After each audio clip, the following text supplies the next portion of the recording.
Okay. Welcome everyone to another session of Crituitous RP. Woo! Today is actually a very special day for us. Not only are we starting this Twitch stream stuff, but today actually marks a year since our campaign started. Now currently we're going through the Storm King's Thunder campaign, but prior to that we were doing a different campaign. So to mark the anniversary of our playing together, I'd like to go into a brief overview of where we're at with the campaign. So, a long time ago, in a land known as the Forgotten Realms, a group of individuals were found venturing into the Underdark. They were captured very quickly by some drow scouts and taken to an area known as Valkenvelve. From there, they escaped the prison cells that they were in and ventured through the Underdark, experiencing lots of wonderful cities and the calamities that happened every time a demon lord approached and turned up in the city.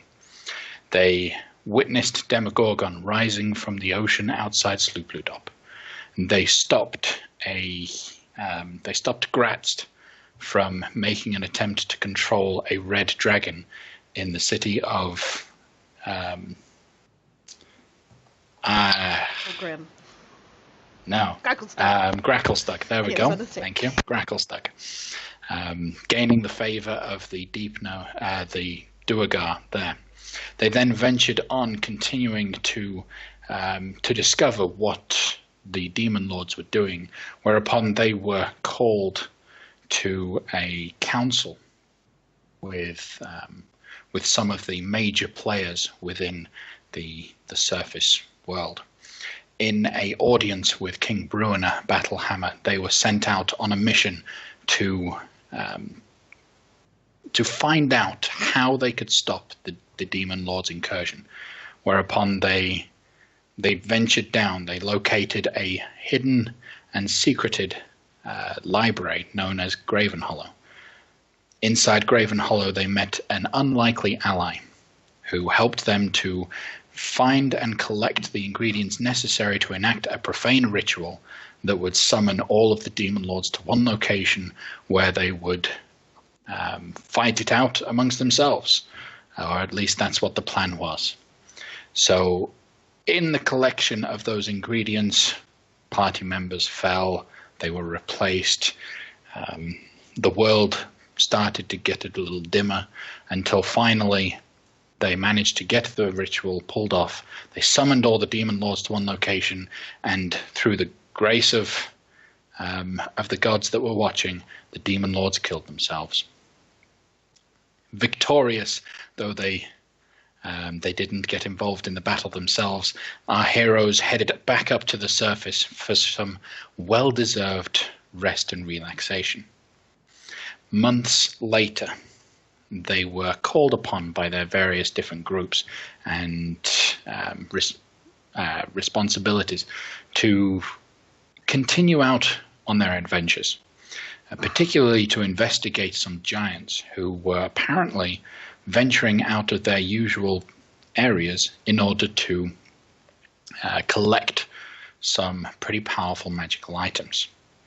We had heading on these missions, we have Loic, our half-elf wizard mystic.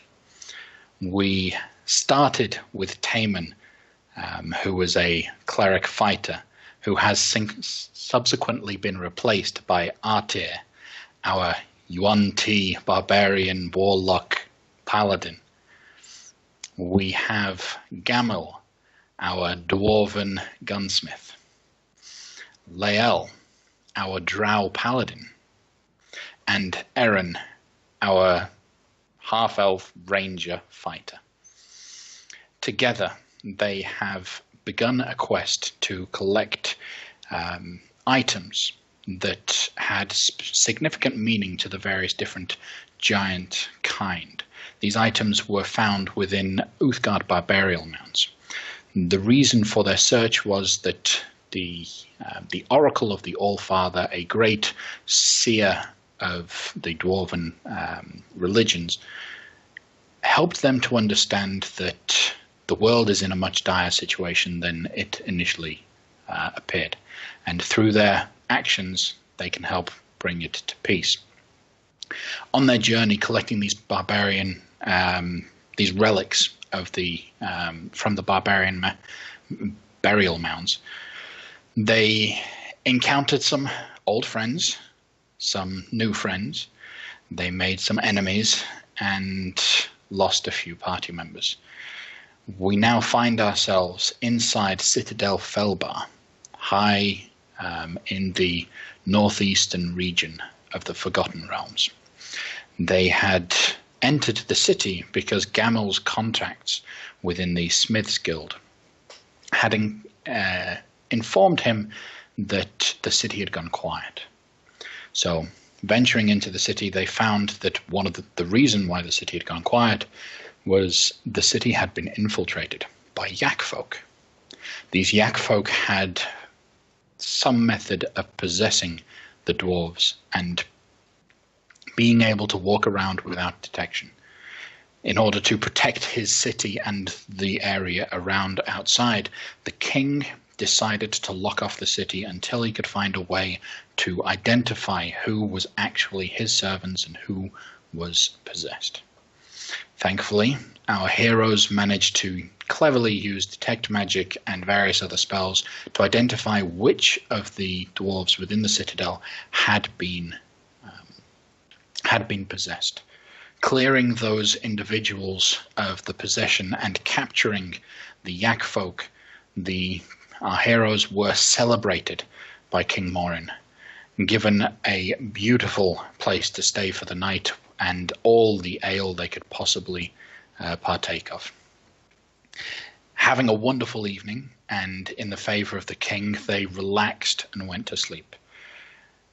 During the night, though, several of the members had a horrifying dream of various traps and tricks and instructions from a strange benefactor who informed them that things are getting worse. Time is starting to run out. They need to hurry up. And a friend that they had made by the name of Harshnag was recently attacked by a blue dragon inside the Eye of the Allfather, which was destroyed during the calamity. Now, without any method of using the oracle again, the party find themselves outside the doors of or not at the doors, but still in the citadel, but not far from a fire giant stronghold. The plan that was discussed previously was that the fire giants may have a way for them to help solve this problem with the giants. So, bright and early in the morning, after you've had your wonderful nights, you all roughly wake up at about the same time. Your natural patterns have gotten into sync. You all wake up and head down to the mess hall for some breakfast, where you guys take it off. What would you guys like to do? Aaron's going to eat a lot of meat, bacon, chicken, all the red meat on Aaron's. Is it like cafeteria? It's cafeteria style kind of thing? It's just like long tables and like a serving area? There's no serving area. It's long tables, and the moment you sit down, there is a dwarven maid that approaches you and hands you a plate and a mug of ale. The plate is a usual sight, especially for you as a dwarf. It is all the kinds of salted meat that you could possibly find. You got plenty of bacon. It's just a wonderful, wonderful little meal. Perfect hangover kind of meal. With some hair of the dog on top of it.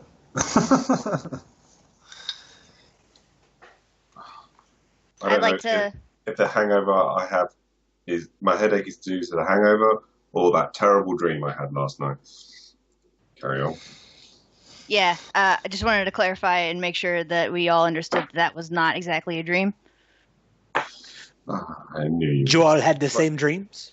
Yeah, remember what I said when we were there, inside of it? Remind me. Well, yeah, what happened in your dream? Well, we ran through a gauntlet posed to us by Clough. Is that what you remember? Jace, I remember this. I remember killing a little girl. That little girl wasn't real. We've established this. That was the fake little girl. That's all sounding rather familiar. Yeah. I'm sorry. What stream? Ah, yes, you weren't there, were you? Which was weird. You don't sleep. No. Yes. There are spells out there that I'm sure Clough knows about where you can communicate to people via their dreams.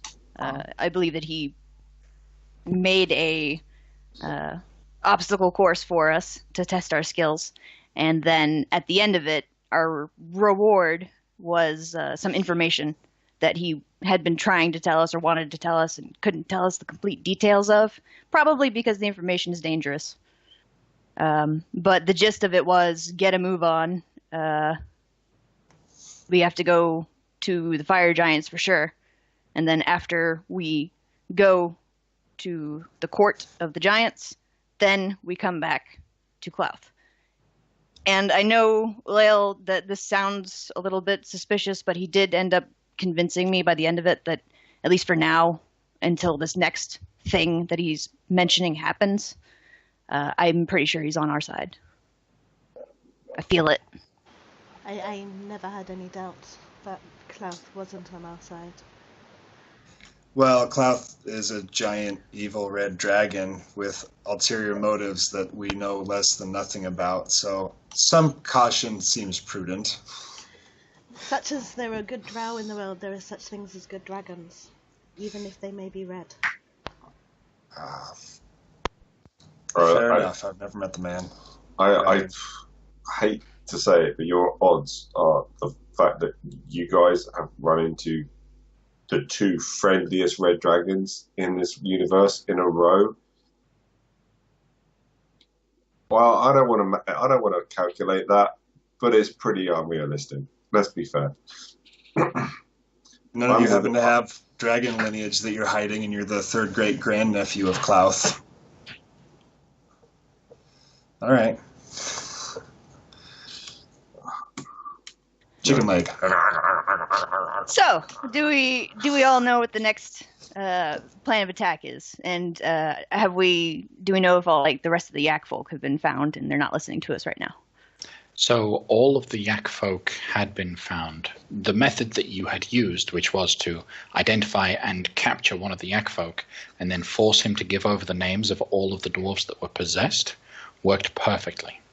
You managed to get all 10 of the Yak folk insurgents and capture them all. The king has them in the cells. They have been questioned, and there wasn't really much information that they could give you that you didn't already know, but that is that about 100 miles northeast of here is the old forge of iron slag, which is being reused by the fire giants right now. Okay, I'm unclear. Are the Yak folk working for the Iron Giants directly? Yes. Okay. Very important question. Mm-hmm. Was there? Did anyone find a sending stone on any of the Yak folk? Not this bunch. Kilgrannon had. Okay, good. So the giants don't necessarily know that we're here still. Unless the Yak folk heard that someone had found a way to detect them, and the ringleader managed to ditch his stone before he got caught up, because we only caught a couple in front of the king, and then they rounded up the rest later. Mm-hmm. The Yak folk we spoke to in the village, what was it? Newfort, said that they were everywhere. Did these Yak folk have any information about other infiltrators in other cities and towns that we can notify? The information they had themselves as a small little splinter cell group, they didn't have much vital information that could lead you to other cells. It's a common strategy to keep that sort of information away from people in case they get captured. What information they could give you is that while this little group are in Citadel Felbar, there are other little groups that have gone on various different missions. They know of at least 2 more groups that have attempted to infiltrate 2 other cities, though they don't know which cities were being infiltrated. Okay. I would then suggest to the good king that I would impart that Newfort has also been fully infiltrated. It is up to him if he decides to cleanse that area with his clerics. But obviously, trading with them is probably a mistake. They are possible routes in for more infiltrators in the future. So he probably wish to set up some sort of system with the clerics for new people coming into the city. Some sort of gate system and them being scanned as they enter. As these aren't the only ones, I would inform him that other areas have been infiltrated, and we don't know what the full scope is yet. He promises you that he will be a bit more vigilant. As you're eating over breakfast, he's like, yeah, absolutely agree. Mm-hmm. Yeah. So he also, while you're eating breakfast, a couple minutes go by and you suddenly see a small, scrawny-looking creature for a dwarf running full pelt towards you all. As he gets there, he's, okay, wait, giants. Spit it out, boy. He takes a moment to catch his breath. Scouts report giants on the move, leaving Einslag going south. Yeah, we knew that. Any more detail to that? Do we know what is there a chieftain with them? Is it just a war band? Is it a raiding party? Is it 3 giants? Is it 50 giants? There are 7 giants, according to the scouts. Are They all seem similar. None of them stick out enough to be considered leading them. I don't know. But there was, 8 of them. How close? They're not coming here. They're when we seen it was during the night. They'll be in. They're about a day's south of Einslag. Okay. Nice. We know that they are headed towards the Nethermounts Okay, direction.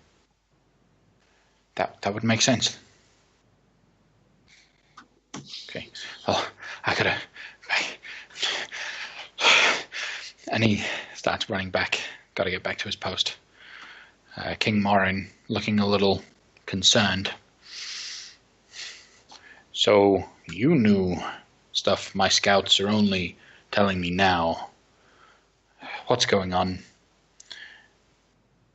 Well, King, dwarf to dwarf, we've been traveling about somewhat, getting involved in this, and some other parties are also involved who have given us a vessel that travels very quickly. So we were at Newfort and caused a bit of a ruckus, which we believe caused the giants to respond and send some people that way. Though we're safely away, and as we exited, we left in such a way that we believe conceals our direction. So we don't think anyone will be coming up to Felbar. But while we're on that note, we could use some provisioning for our vessel if Citadel Felbar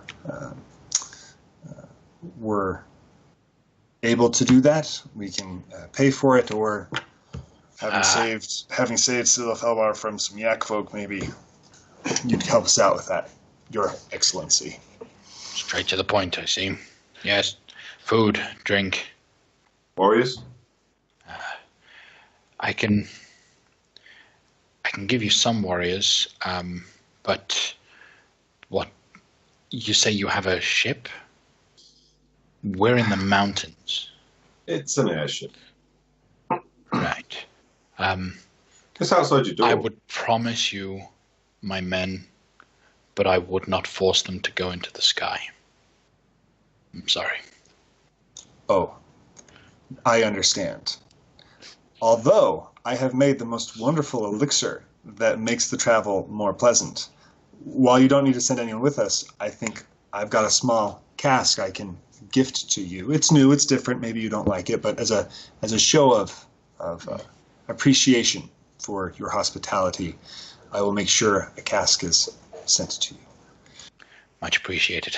Look forward to it. Now, this seems to provide an opportune moment. You say that this little band of fire giants are going to be headed south for a couple days. 3 more days to Newfort. Newfort is where the rough destination we had. Unless they have means to travel more rapidly than by foot as well. Aloic doesn't think so. I can see from the shake of his head. Maybe I've got a proposition for you. And you seem to be fighting against the fire giants, so it's right down your street. We know that the fire giants are trying to relight the forges in Ironslag. That's something our scouts have been able to tell us. Obviously, that's going to be a bad thing if they manage to do that. There are some wonderful and terrible things that could be created with forges such as those. If a contingency of fire giants are leaving the city and are going to be away from the city for a couple of days, then maybe you could take this opportunity, go to Ironslag, stop whatever they're doing in there. I'd appreciate it if you brought back evidence that you've done so, just so that I feel a little better. But it seems like this is as good an opportunity as anything. Can I make an insight check on him and make sure Sure. that he's doing this for the reasons that he says he's doing it? Go ahead and roll an insight check. Gonna do it with advantage. Psionic focus. Okay.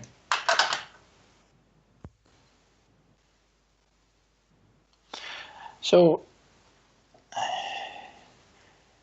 he's a very kind of simple individual, but yes, it seems to be quite honest what he's sharing, the information that he's explaining. He does mention to you all, when you're done with that, though, I don't know how busy, like what you've got planned and all that, but a bit of a personal matter could help a lot of people. There's an old dwarven stronghold just north of here, south of, like underneath the Moonwood. Not many people know of it. Up until recently, I've been able to hold it, keep it safe. Unfortunately, my men keep dying out there. This stronghold, though it's within the Moonwood, it's a large section underneath, and it serves as a rather fortuitous entrance to the Underdark. I don't know if you are perhaps inclined, but do you know of anyone, any people, that perhaps I could make some form of treaty with to that would be trustworthy to be able to hold and protect that land? On the mention of treaty, Lael just sits bolt upright. She's been like picking at her food. And she turns to the king and she says, Your Majesty, I have a question for you. Aye. Would you permit Drow to live in this settlement? He looks down. Good drow, to clarify. Drow.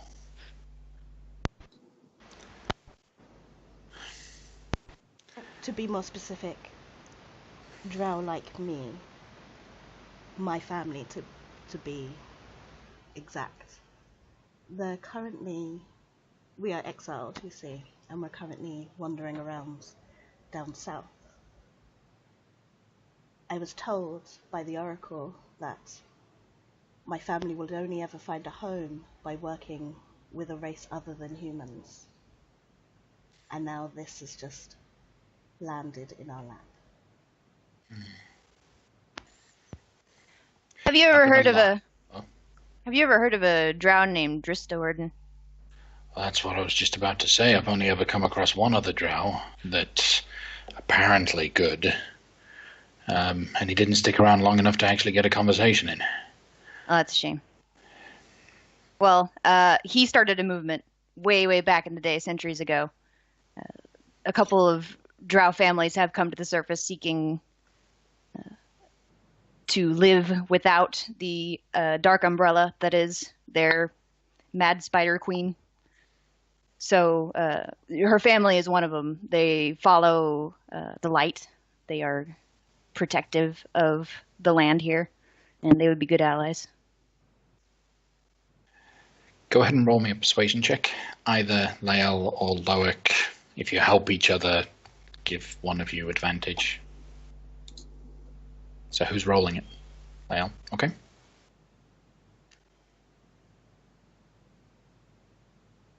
It's an 11. Go ahead and roll it again. Hope it's better than an 11. Okay, all right. He seems to soften at your words. I understand.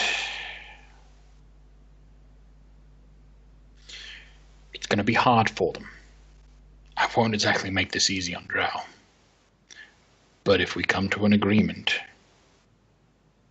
and you, my lady, and he points directly at Lael, are present for the negotiations, then we may come to an understanding where it would benefit us both.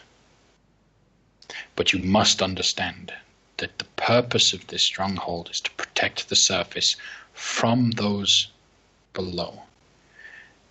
Now, 9 times out of 10, that's from Drow. Then what better than drow to protect the surface? Right. Bring back a representative soon, quick. It's difficult to hold that place. I will send for my mother, or whoever she deems fit. Okay. Right.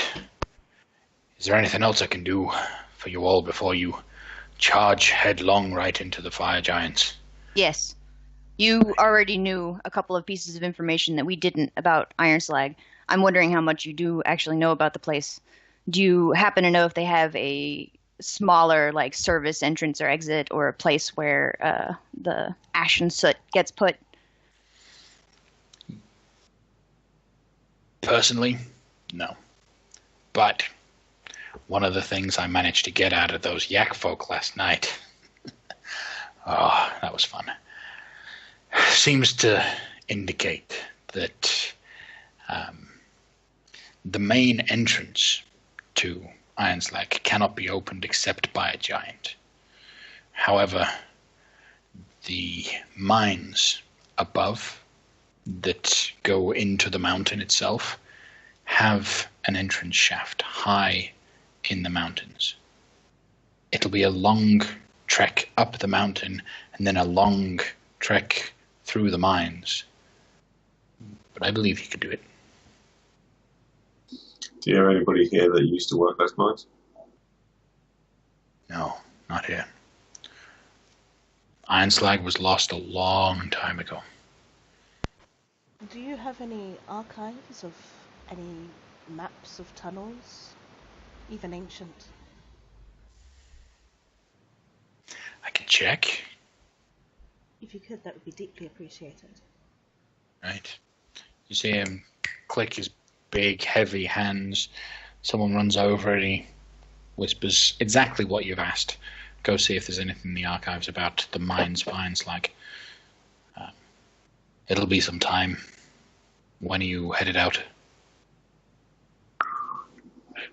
We can get to Einslag in half a day. And we have 3. That's probably if we. Well, that's not counting how long we'll be in the mines, potentially. We give them half a day, make sure that the giants can't retreat back on us. They may have their own sending stone. The longer we let them walk out, the less likely they are to return quickly. For every day they walk out is another day they have to walk back. Exactly. Leo flags down the mage. She's like, do you have anything green? Green means it's gone off, dear. I'm sorry, but no. Well, I mean fresh, like plants? I mean, the mutton was killed yesterday. It's pretty fresh. I'll settle for a mushroom. Mushroom? Ew. She runs off a couple minutes later. She comes back with this tiny little bag. Oh.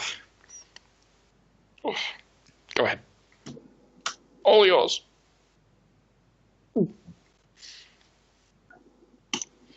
Is the king still here? He is. He's enjoying his 3rd ale now. McKing Dwarf. I was hoping to have a conversation with you regarding an item or a pair of items I wish to procure. These would be something like a protective ward of some sort, an abjuration, very likely, perhaps granted by a divine spellcaster. Do you have any crafting dwarves who might know the ways, who would also be in favor with your gods, who could help me design this such an item? Smiths, craftsmen, I've got plenty. Some that could do magical stuff. This is the wrong city for that kind of thing. Very well. I thank you for your ear. I mean, we could make pretty much whatever you want. Take it down to those high to-dos down in Silvery Moon. They'll enchant anything. Well, then perhaps I could prevail upon you to craft two rings. 2 rings? Yes, Jace. What kind of rings are you looking for? There's rings that would fit on the finger. One crafted with a shield, maybe, to indicate it is different than the other one.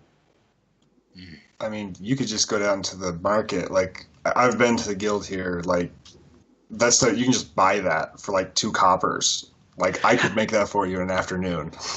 I would like these rings to be maybe special, maybe a special metal like platinum. I'll put in a request with the crafters. I very much appreciate it.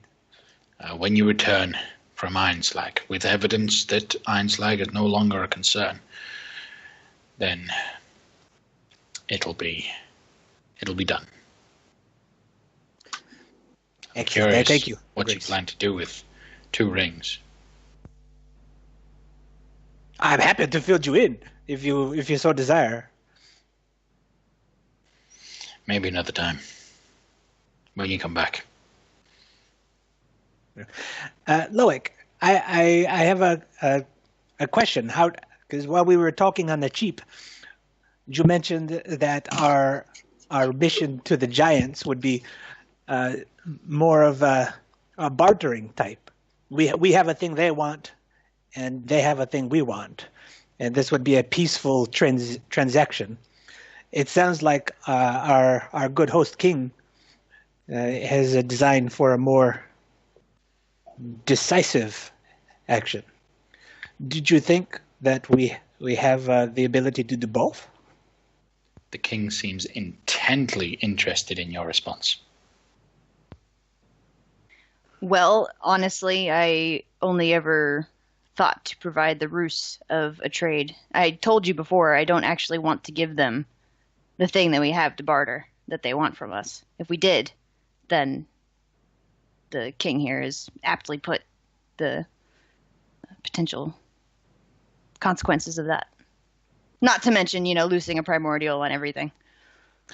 Oh, I refer to the relics you all had collected. Would there not be a relic, perhaps, that the fire giants would have an interest in? Well, if Zalto knows that we have the flask, and I'm pretty sure he does, I don't think he'll take the magma ring. It's going to be the flask or nothing from him, if we want to do it diplomatically. Well, is there a way to prevent him from knowing we have the flask? I can put the flask in the hands of someone that I trust that is currently located on another plane. The warhammer that Gamel carries, named Whelm, that is sentient, will speak aloud. If he were dead, he wouldn't remember anything about it.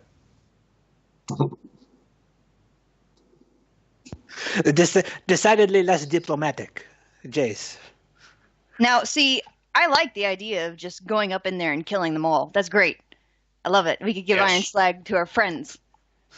But my problem with that is that if he's dead, then how are we going to know how to find his conch if he's not wearing it on him? He doesn't have to die right away. We can make that the last on a series of things we do first. Get the information first, I'm saying. And then kill him. Could you not do to him that thing that we did? Which one? Which thing that we did? The very specific thing with my memory. Zalto? I didn't think he was your type. Not that thing, the other thing. Even though that other thing didn't happen. Like Gamel looks at the king and says, I don't know what they're talking about either. It's all innuendo to me. But the thing I requested, I mean. Oh. How would I use that? Make him forget that the flask ever existed. I can only alter what has happened in the last 10 minutes. Oh, right. So if he has known about anything before that 10 minutes, then I cannot affect it. Of course.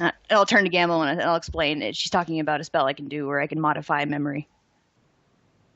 But it's very limited. Interesting. Mm-hmm. Well, I do admire your confidence, good Gamel. But I think a little book and is making some notes. I think killing all of the fire giants. Well, we really don't know how many there are, but I imagine killing multiple fire giants will not be an easy task. I mean, I'm up for it, of course, but many fire giants would be more difficult than a few fire giants. Well, we know there's 8 less fire giants. That's always in our favor. And we get big rocks and put them on our boat and then just drop them and then just like smush them. That's probably too simplistic. Depends on how big your boat is. I think we need I've got to get bigger boat. To the kingly stuff. I think we need a bigger boat. That's right. Jeez. The king stands up and walks away. Till Thank next you. time. Again, my city is at your disposal. So, with Citadel Felbar in your hands, effectively, what would you guys like to do? Any sort of preparation before heading out? I'm gonna make sure to grab the teleportation sigil here before we leave. He'll give it to you. He has to dust it over, though. It's not been used in a very long time.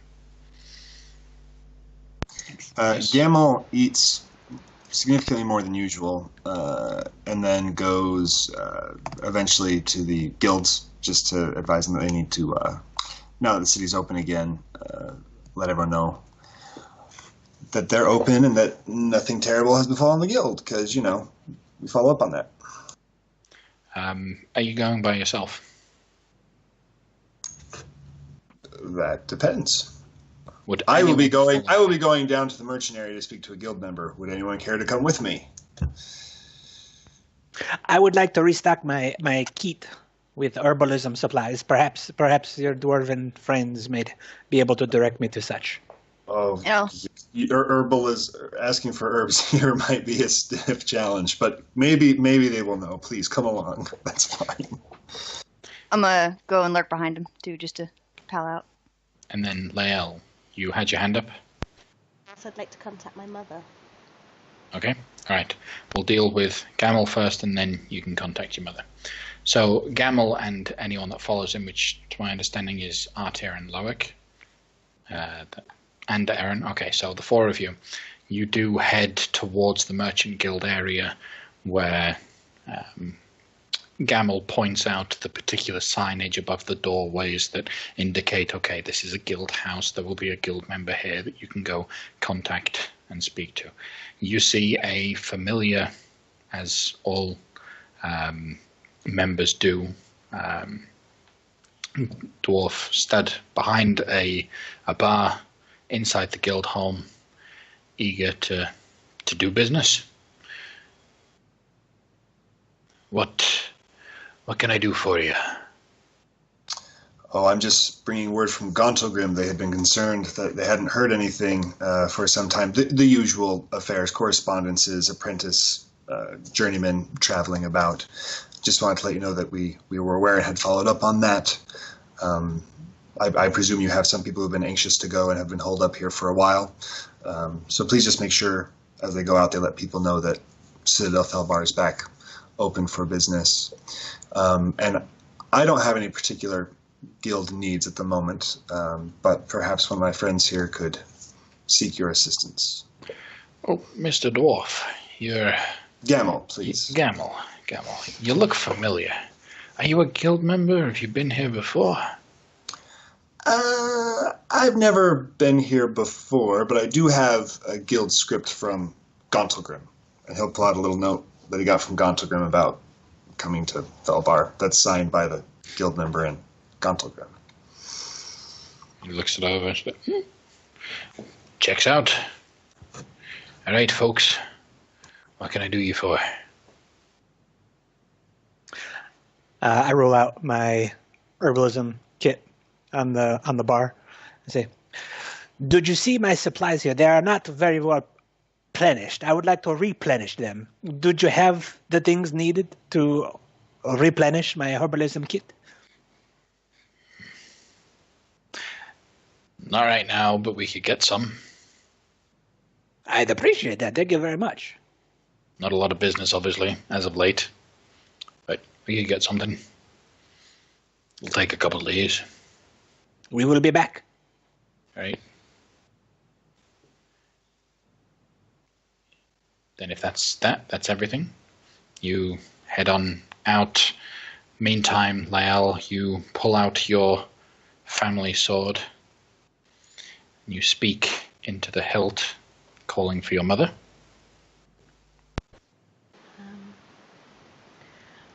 Mother, there's not much... Well, I guess there is time to explain. You need to send someone to Citadel Felbar. I may have found us a home. Obviously, a treaty with the dwarves would be necessary with this new home. And there is some form of risk as well. But also I must be at the negotiations as well as either yourself or your representative. May I suggest father? I guess I could trust him to do something. Citadel Felbar? That's... You said that there were drow in the Nether Mountains. I did. They lie between us and Citadel Felbar. Okay. Do I need to come get you?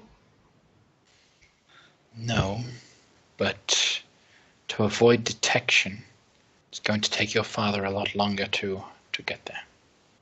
Well, considering that I need to be at the negotiations as well, and I'm a bit busy, that might not be a bad thing. Although you could always give Father the rune, and if he needs a lift, I mean, you can tell him it's an airship. I'm sure he would love to study it. We can always swing by afterwards and pick him up. If I give him the rune, you won't have any way of contacting us. No, but I'll be able to contact Daddy. Right. That'll be a plan. He'll set out at first light. He'll have the rune on him. He might not know how to use it, but we'll have it on him. I'm sure he can work it out. He is a wizard after all. Well, he's a man. I know. Okay. Well, may Elistrai watch over you. As always, and may she protect you also. Thank you. And silence goes by. You're done with that. Aaron, you had your hand up. You had a thing.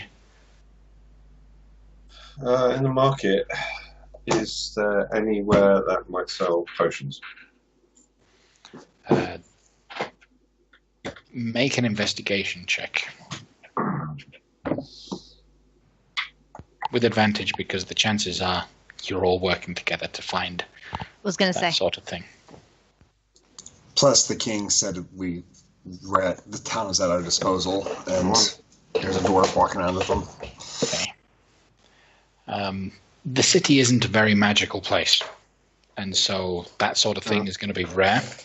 Yeah. But you do find one person that is willing to part with 3 potions of healing. Okay. Aaron was specifically looking for resistance to fire potions for other party members. Okay. Forge-like people don't really need to worry about it. It's fair enough. Does anybody want any more potions of healing? I think we have plenty.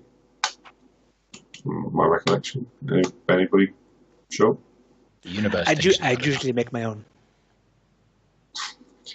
It's fine. We don't need it. It's fine. Cheers. Okay. Cool. Then if there is nothing else that you guys plan to do in Citadel Felbar, after time goes by, you are getting ready to leave. Your ship is waiting outside. The little scout, the messenger that had been sent to look for information about the archives, does come back with some information. It's a very basic, rough tracking. It's not actually a map that they have so much as a log of mines which had been mined back in the day. So they know that on this day, these mines were opened, these mines were extended in this direction. Over time, you could use these calculations to be able to identify a rough map of the original mining facility. But there is, obviously, it's been a long time. You don't know what sort of mining efforts the Giants have been up to. So it could be completely different by now. Okay. Any ideas better than no idea? I suppose Aaron will take that, and if anyone wants to help, but we'll do that on the passage there. Try and work it out. Okay. I'll help, but I want to actually speak to Lael first. Do a thing. So if we're on the ship now.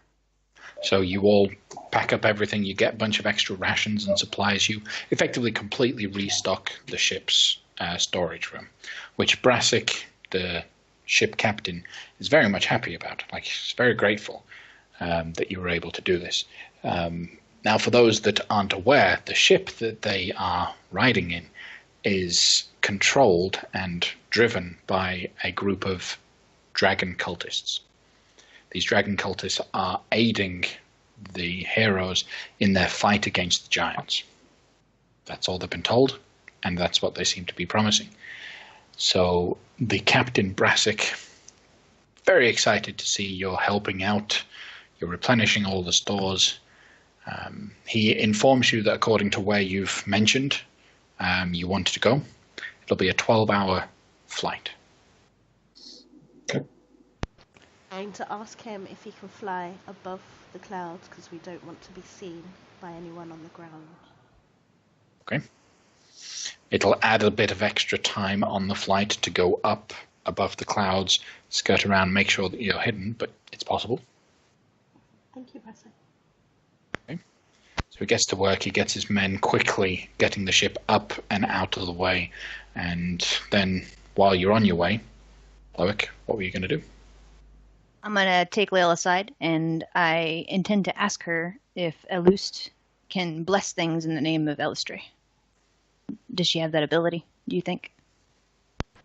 As far as I'm aware, Elust is a magical mute. However, I can bless things in the name of Elistray, I have been taught.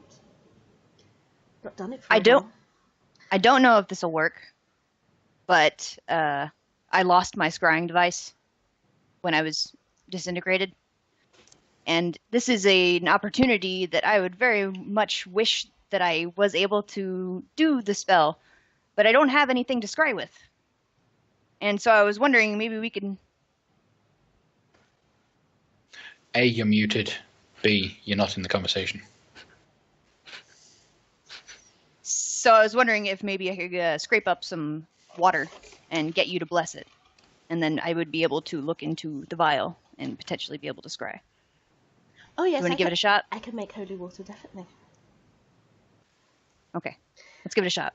I just need 1 second to go get the ceremony information. I've lost it. There we go. I got So it. I got it. Lael then steps aside and grabs a lust and just, hey, how do I do that again? Oh, yeah, right, okay. And a lust just gives you a look of disappointment that you haven't memorized. Like, why don't you have this stuff down by now? Come on. But yes, you're able to, over the course of a bit of time, do your ritual too. Yes, it takes 1 hour, and I need 25 gold. I'll provide that. Basically, it's powdered silver. I think Lael has that in her cosmetics, so you just replace it. So that she will always have eyeshadow. Sounds good. 25 gold? Got it. And yes, and she can touch a piece of water, a vial of water, cause it to become holy water within an hour. So, Loic, you do now, after an hour, have a vial of holy water. So, I'm going to go ahead and stuff myself into a cabin and attempt to scry on Zalto and see what his digs are, where he hangs out, what rooms he is going to be found in, how many men are around him, things like that. Using the scrying spell? Mm-hmm. Okay. And let me actually touch it so I can bring it up for you. Okay. I was going to just look up my spell cards, but okay. Cool. So, you know of the target. You've heard of the target, but you haven't met him, and you don't know the target well. So obviously, it's a +5 to this. Target must make a wisdom saving throw. Mm-hmm. Okay, so let me pull up Zalto's sheet. Base is 17.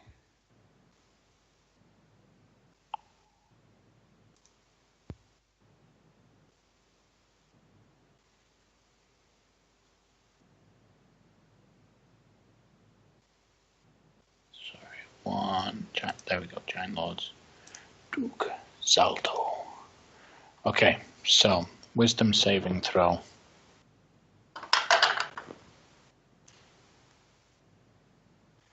Unfortunately, he saves. Despite the fact that it was through a sending stone, does the fact that I spoke to him once count as... Okay, that's fine.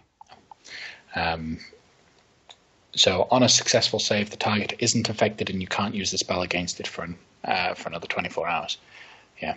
So you push out with your senses, you focus in, you can see that the holy vial goes a little cloudy, but then when you're trying to focus, nothing happens. The spell is wasted, effectively. I'm sure... No, spell is really a waste. Okay. Are there any other things that you guys are going to be doing over the 12 hours between now and you?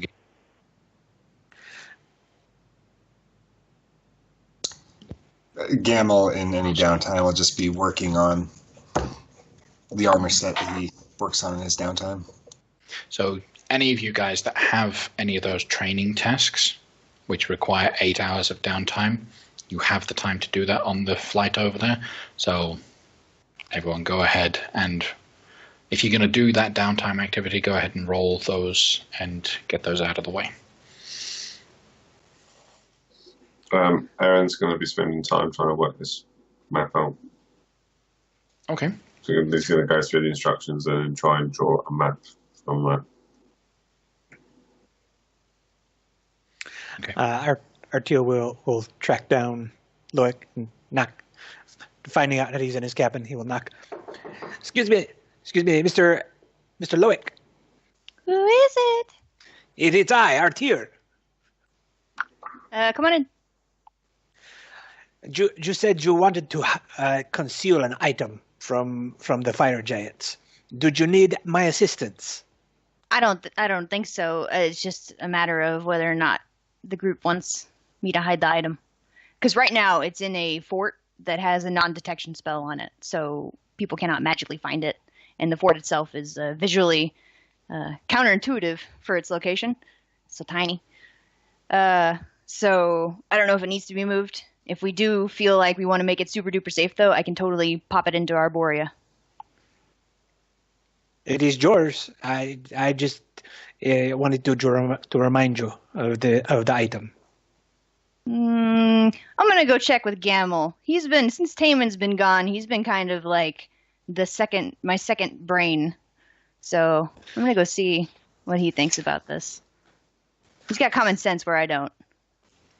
So when you go to see Gamel, you will see him working away with his bits of smithing tools, hammering away at some metallic contraption. Seems to be embedded in some form of armor, but yeah. Gamel! The Gamster! Loic. Master Loic, what can I do for you? I was wanting to know what your thoughts might be on hiding the flask on an alternate plane. Do you think I should? Do you think it's necessary? Do you think I should keep it on me in case we do trade it? Well, refresh. I don't do much with magic. Refresh my recollection what this flask does besides holding delicious alcohol in it. I don't even think it does that. So what uses it as a flask? What it does is it holds extraplanar entities. What's in it right now? Don't know, and I don't think that there's anything, but we haven't tried anything either. When we got it off of the drow that was coming to capture Megadeth. So, I mean, it's the whole thing that they need. Do you have any friends on these other planes of existence that I am a little... Well, what I think doesn't matter. You have two friends. Mm-hmm. In Arborea. And do you trust these friends? Yes, they're celestials. Would you trust them with your life? Yeah, more than I'd trust myself with mine. Well, my second question was if you trust them with the lives of others, because it sounds like this flask could be innocuous or it could be really, really bad. Oh yeah, but yeah, we don't know which. I want to give it to a unicorn. Oh, it's a purely good creature. I mean, that just blows Gamel's mind. Just like we're just gonna give it to a unicorn, like for Gamel, that's like saying unicorn anything. I know. Yeah, like this. Gamel's somewhat new, and this stuff still, like, you see him, like, pause for a moment, and if you could read his mind, it's like, okay, this is the new normal. Don't let this bother you anymore. They just say ridiculous stuff that's true. So, okay. A unicorn. I mean, You want to see can a it? unicorn even carry a flask? Like, they just have hooves. Like, how would they... Okay. I have no idea. Okay, never mind. I'm kind of picturing Sure. him opening his mouth and taking it in his mouth and then just galloping away into the sunset. Like a beautiful pony. Sure. If you trusted a unicorn, So you think that in another plane of existence, why wouldn't you trust a valuable item with them? the question that I have on my mind is whether or not it's a better idea to keep it in case of bargaining or to get it as far away from Zalto as possible. I don't think this group is going to be willing to bargain in a way that, right? Can the flask be used on a creature that isn't some interplanar entity? For example, could you use it on a fire giant to suck a fire giant inside? No. Could Planar. could a fire giant who had the flask do lots of terrible things with it? Yeah. Well, then best not to give ourselves the temptation. Okay. If we aren't really going to give it to them, we may as well make up a fake flask and use that as a prop. If we're not going to give them the original one anyway, no point in That's a brilliant idea, but I don't think that we have the time to replicate something this intricate. It's not describe that flask to me. I'm sure it has some filigree on it, and it's kind of fancy. That's what I remember in the... I can pull up an image of the flask. In fact, I should be able to do it in game. Let's do that. Let's do it.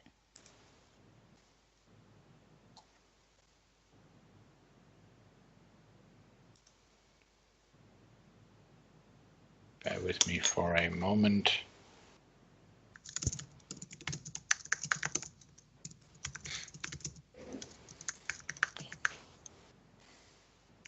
I gave you the handout for the flask, didn't I? Who's got that?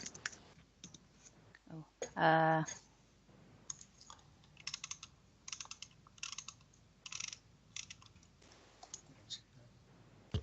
No one. Okay. So let me just pull this up.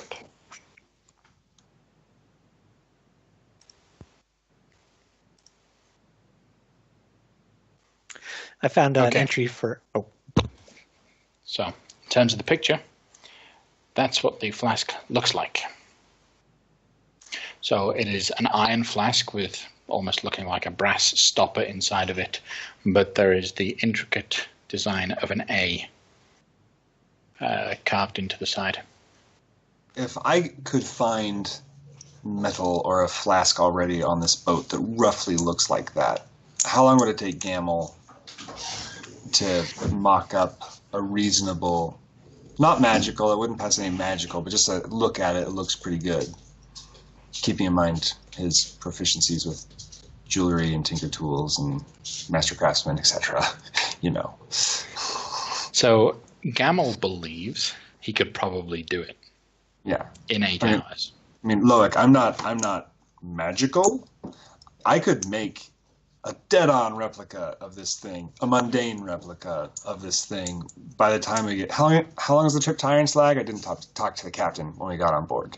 About 12 hours. 11 So hours. I can have that done before we get there, if that's what we need to do. Is that the thing you want to spend your time doing on this trip? I mean, Do you have anything one else thing's you as need good to of another. I mean, do you think it will be useful to us to have a fake one? I think it's brilliant, personally, but the things that I think are brilliant are not often commonly shared amongst my fellows. So I am sensitive to that. Well, we can... Yeah, I can make one. Yeah, that's fine. I'll make one. Okay, and then I'll put this one in Arborea. And if it's worthwhile, wonderful. If we don't ever use it, well, we have a spare flask that I can carry around for delicious alcohol. Okay, so then I will use the cubic gate, make sure no cultists are around to see, and I will open a portal not the plane shift one. And I'm going to stand at the portal and call for my unicorn friend.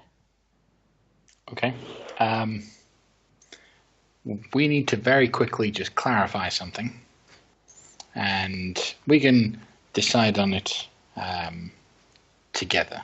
When you open a portal to another plane, is the portal in relation to the cube or its position on the world? Because you are moving. It's relative to how I decide, actually. Okay. If you look at the description, it says the minimum size, it has to be 5 feet by 5 feet, but that seems to be the only parameters. Okay, all right. So you make a point to create this portal using the cubic gate to Arborea again? Mm-hmm. Yeah. And I'm looking for the unicorn, so it ought to put me very close to the unicorn. Yeah. Go ahead and roll a persuasion check to encourage the unicorn to come out.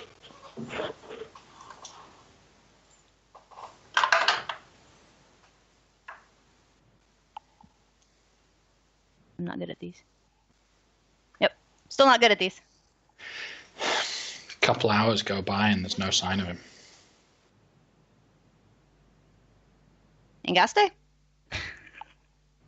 You around? Are you using the... so the question with the cubic gate is you've got two options for it, right?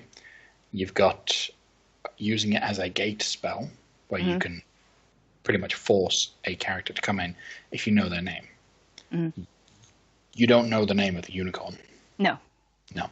But you know the name of Angaste. So you can summon Angaste effectively. Oh, I would love to do that. Please. Okay. Let's check up exactly how this spell works. Okay. How it pulls. This is the gate spell.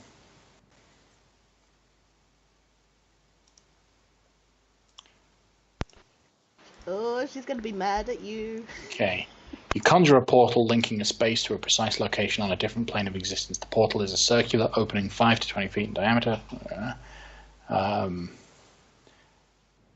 When you cast the spell, you can speak the name of a specific creature. If that creature is on a different plane, the portal opens in the named creature's immediate vicinity and is pulled through it. Okay. That spell should cost you 5,000 gold pieces. I know, Cubic Gate is insane. Yeah, but you traded a lot to get it, so. Alright. You call Angaste, and since Lael knows Angaste better than anyone else, I would encourage Leone to run Angaste in this response. It doesn't take long. She does appear. She is being forced magically to appear at the portal, which is obviously going to annoy her quite a bit. Take it away. What do you want to do with... And she appears. She's very confused. I'm not muted. And then she sees Loic, and she's like, Loic, I nearly caught Vlon. For weeks now, he has been winning our game, and I pounced upon him, and he's not here. What am I doing here? Who's Vlon? What's a Vlon? Vlon is my hunting partner. He is a great white elk. Oh, I'm so sorry. I apologize. I wouldn't have called you here if it wasn't semi-imperative. Where is okay. Lel? She's actually above the cabin. When I couldn't contact the unicorn, I asked for your help because you're the only person I know left in Arborea. Okay, then how may I be of service? So, I don't know how much you know of the situation. We have this flask that's capable of essentially forcefully absorbing extraplanar entities. I know the flask. The fire giants want it, and we don't want them to have it. We want it to be as far away from them as possible. And there's nowhere that I could think of further away than Arborea. And so I was wondering if you could take this flask with you back to your grove and bury it under the water. I can until we come back for it. Okay. I will hide it within my happy hunting grounds. No. Thank you so much. You may have saved people. Yeah, opens her mouth and takes it. Okay.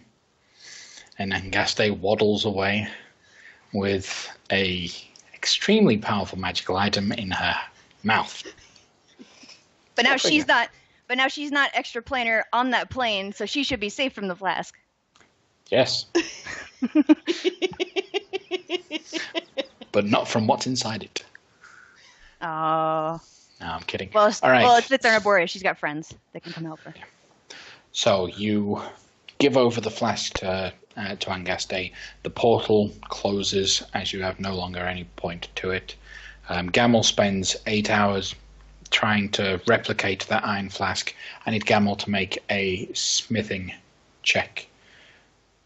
Now, we had done this before. I don't think my character sheet has that just available as a macro on it yet, correct? So your character sheet, if you take a look in your tools proficiencies, smith tools, should be set up just right. Okay. There we go. You make an almost perfect replica. Like, you're pretty proud of this. If your guild members could see you now at how quickly you managed to make that replica. Maybe that would change their minds about some things. Does Lo come back then? Although, how quickly you can make a replica. Not just any replica, a perfect replica. This thing is perfect. When I handled the flask the first time, did it feel like there was any liquid in it, or did it just feel empty? It didn't feel like there was liquid in it, but it felt heavy. Like, it felt like there was some weight to it. But not just the weight from the fact that it was iron. Okay, so it was like weight from inside it, some sort of extra weight. It's almost like the moment you touched it and you looked over it, it wasn't the fact that it was heavy, just it being in your presence and holding it, everything just felt heavy. Like there is a big weight surrounding this magical item. All right. Well, we'll fill it with some sand and hope that it has the same effect. Okay. You make a pretty good replica. You almost perfectly replicate what is the perceived weight, though obviously the magical tingle that most magical items give off is not present on this item. Someone would. I'm gonna grab some people and ask, does anybody have a ring, a magical ring, or some low value magical item that will fit inside this flask?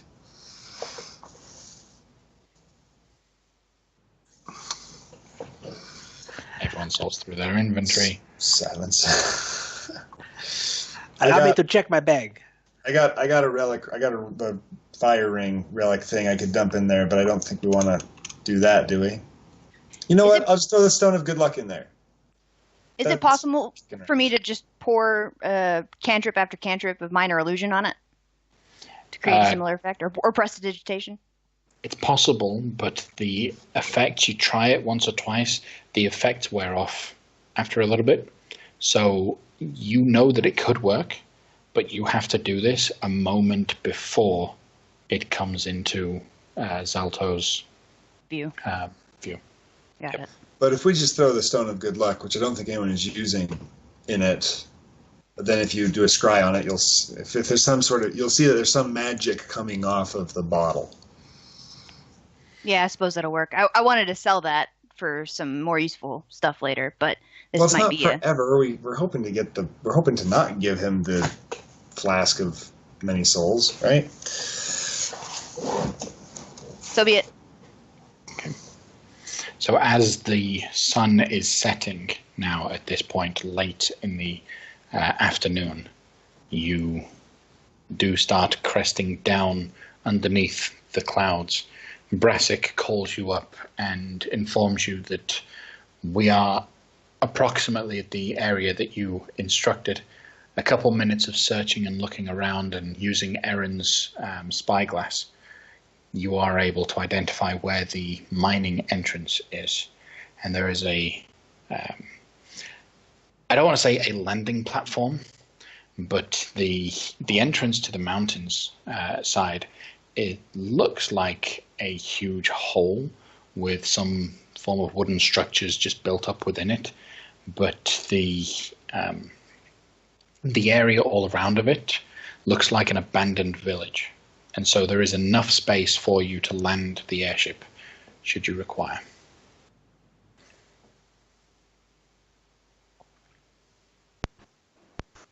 Yes, Leia. I want 10 minutes to summon Angusta. Okay. So, Brassic, what do you think? We may be within eyeshot of sentries or yak folk or something. Do you think that we should stay airbound while we do this mine business? It may take a while. I think it's best if, as usual, we drop you off.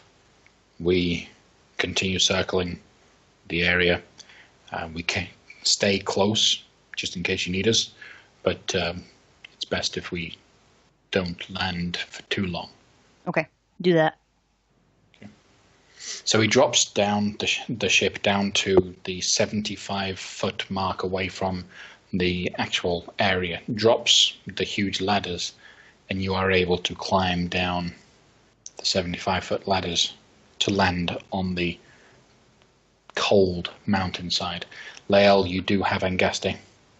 It's a little bit difficult to get her down this ladder, but she does so. She can just climb down the side, can't she, with her spider climb? Yes, but she's much larger than. Oh yes, she looks than completely the ladder. different now. Yeah.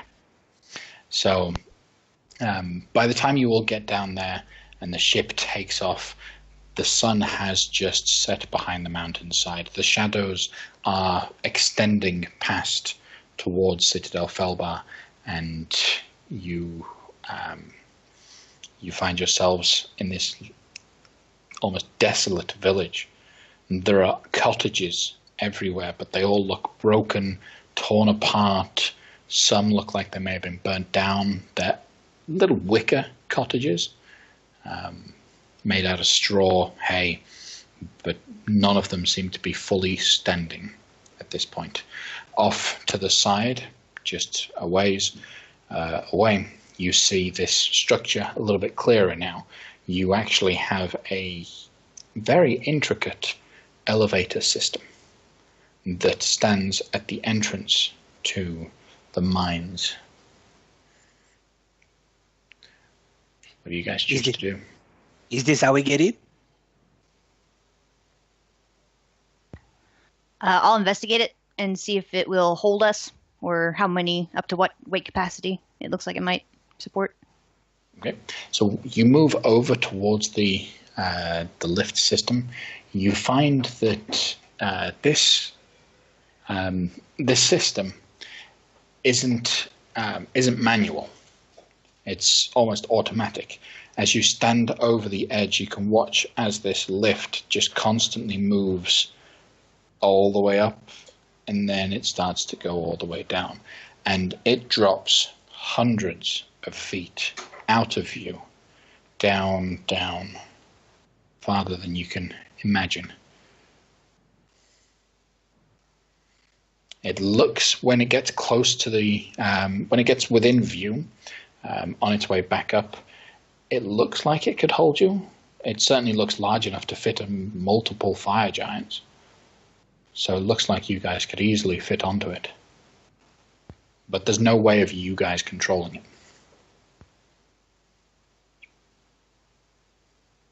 Well, no time like the present, I guess. Who wants to go down first?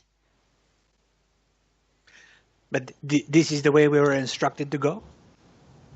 Yeah, this is to the mines, I think, right? Yes, that's the entrance that that the king mentioned to you. Or at least it looks like it. And listening in, you swear you can hear the faint sounds of ching, ching, ching, ching. Sounds like there's someone down there. Echoing all the way up. Before we go down, what is our plan of action? That is an excellent question. Well, King Morin said that it would be a while through the mines. So, You know Pretty how much. I feel about standing in tunnels and having conversations.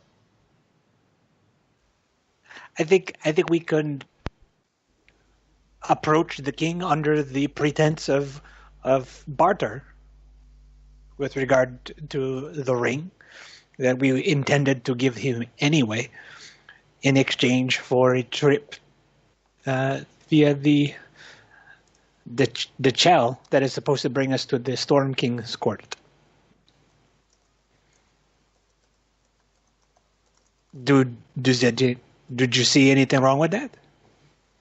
Our escape route may be non-existent if we walk willingly into the throne room of the fire giants. How does your teleportation sigil thing work? Well, first I would need the capacity to perform it today, which I don't. I will need to rest one more time. And then it's an instantaneous thing. It takes a little bit to draw the circle, but once it gets drawn, and I think it takes like a minute or two. How does your little cube to another plane of existence work? That's instant. Okay, and so we have an escape period. We just hold it. We have to hold hands, away. though. To all be next to each other and touching each other. That sounds not too hard. Okay. So part one of the mission to exchange item for item seems academically like we have a solution. Part two of the mission, I don't know that we know enough yet to know how to stop them from whatever they are doing. Well, and the conch shells were so we could find a chieftain, right? Isn't it? Wouldn't this guy be able to tell us where to... No, the chieftains are supposed to have the conch shells. I see. Yeah. And worst comes to worst, we kill them, grab the conch shell, and then use your magical cube to go see a unicorn. Yes, if he has the conch on him. If he doesn't, then we're going to have to figure out where it is. I can be very persuasive. I believe you. By now, the he's lift persuading you already. Is up at your level. You need to get on it now, or it's going to be another couple hours before you can get it. Gamel hops on. Hours. I'll hop on. So everyone climbs up onto the lift. Erin, we retroactively rolled your investigation of the map instructions. You got a rough idea of some of the older tunnels, so you think in a pinch you could help understand some of the passages. The lift that you're on, the elevator, is very wide, like a good 50-foot wide at least, as it continues to move down, and the passage is quite smooth. You see that every 50 foot or so, it stops for just a second, and then it continues moving on. And every time it stops, there's another tunnel that you can see off to another direction, heading out. And each time you go down, that sound of hammering, of mining, gets a little bit louder with the tink-tink. And everything is just, the further down you go, the more the whole area just kind of closes in on you. After about 30 minutes, you've gone down a good 200 foot. What you could estimate is about halfway down, 250 foot, when the lift comes to a stop. And it doesn't continue down. You've got a couple moments before it starts shifting its way back up. I'm going to let someone else step off first, and then I'll step off. We're underground. Gamma will step off and presumably lead the way most of the time. Now, each and every one of you can see in the dark, right? Yes. So you don't need any additional light sources to help you on your way. But go ahead and roll me perception checks as you're making your way through this tunnel that seems to be at the bottom of this elevator shaft.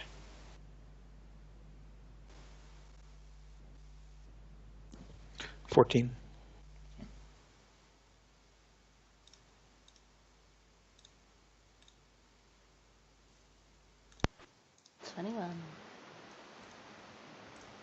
Goodrow, Loic, and Lael.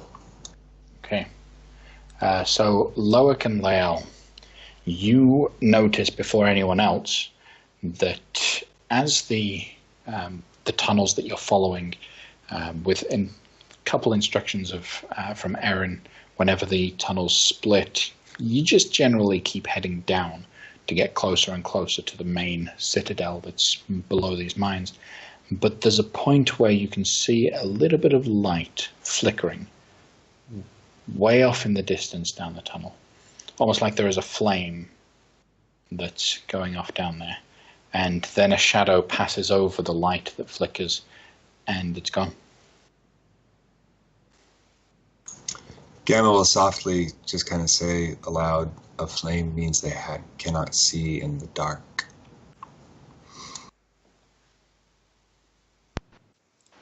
How tall are these tunnels? Each tunnel that you're working through, they're not very evenly cut out. They seem to have grown a little bit from what was evenly cut out, but they're an average of about 10 foot wide and about 10 to 15 foot tall. But every now and then they will open up into larger cavern areas. Maybe some form of like congregation area or waiting point, campsite of sorts. But then it continues on with the straight tunnels that crisscross and wind. These tunnels, they're short for a giant, yes? Jace. So we are traversing tunnels that the giants do not. We do know that the giants have yak folk slaves and orc slaves, as we have encountered both of them before. Sorry, Ed. Bless you. From the distance down the corridor where the flame had been flickering, you hear again, a little bit clearer now, the sounds of mining. Do you think we should head in this direction? I'm going to go invisible and then say yes.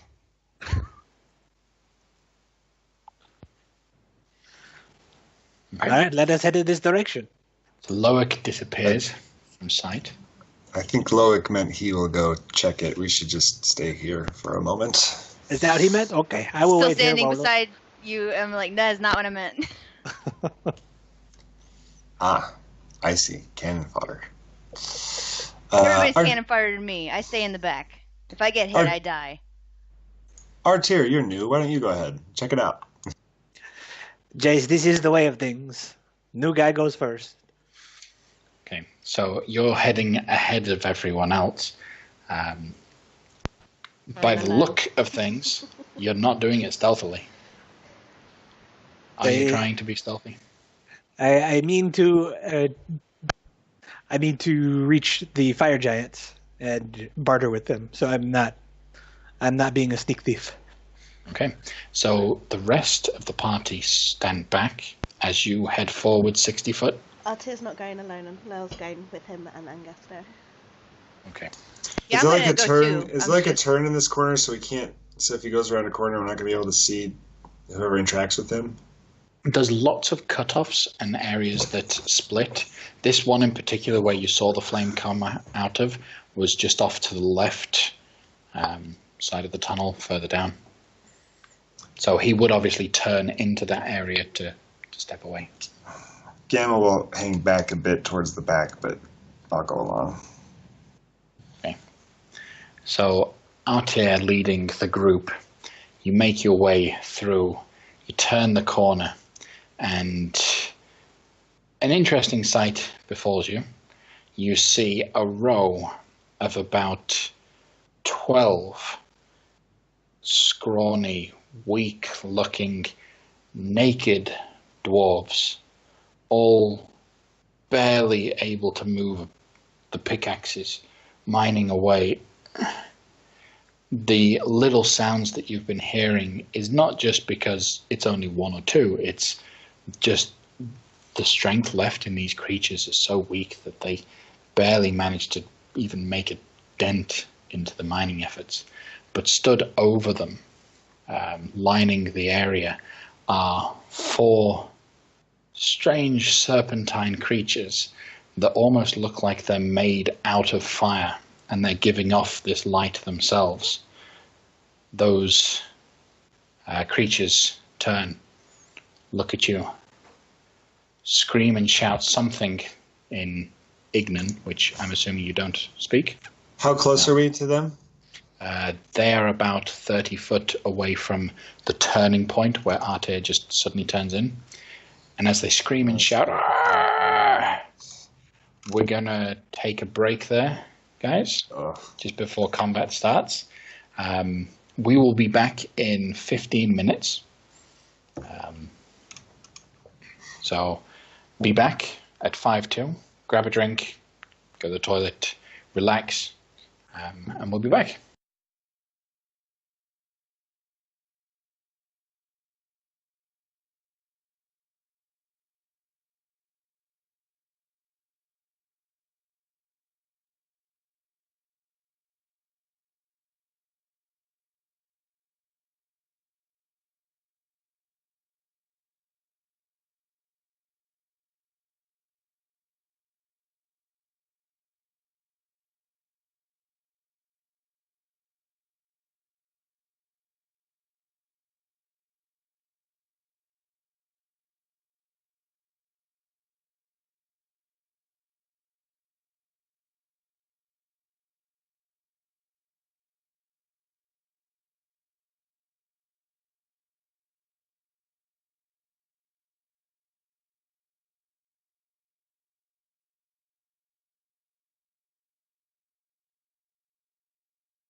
I shoot it.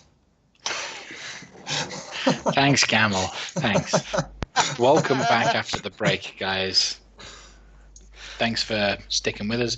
So, the party find themselves having just turned around the corner. They see this long line of weak and disheveled dwarf creatures and these 4 lizard flame creatures all turn to regard Artir. They lift their spears aggressively and shout. I'd like everyone to roll initiative.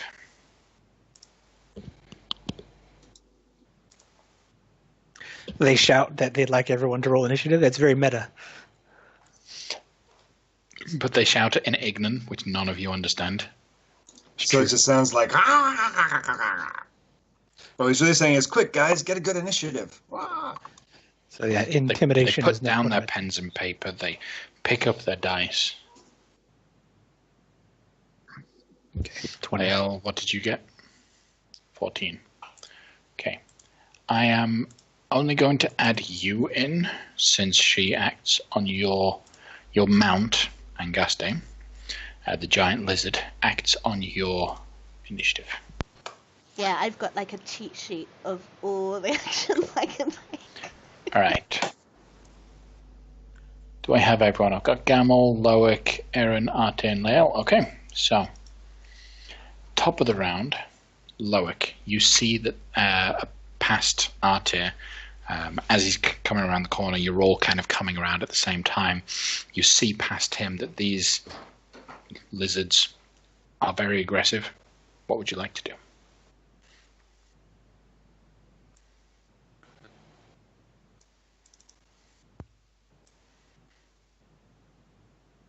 Pretty sure we're gonna have to kill him. So I will go ahead and cast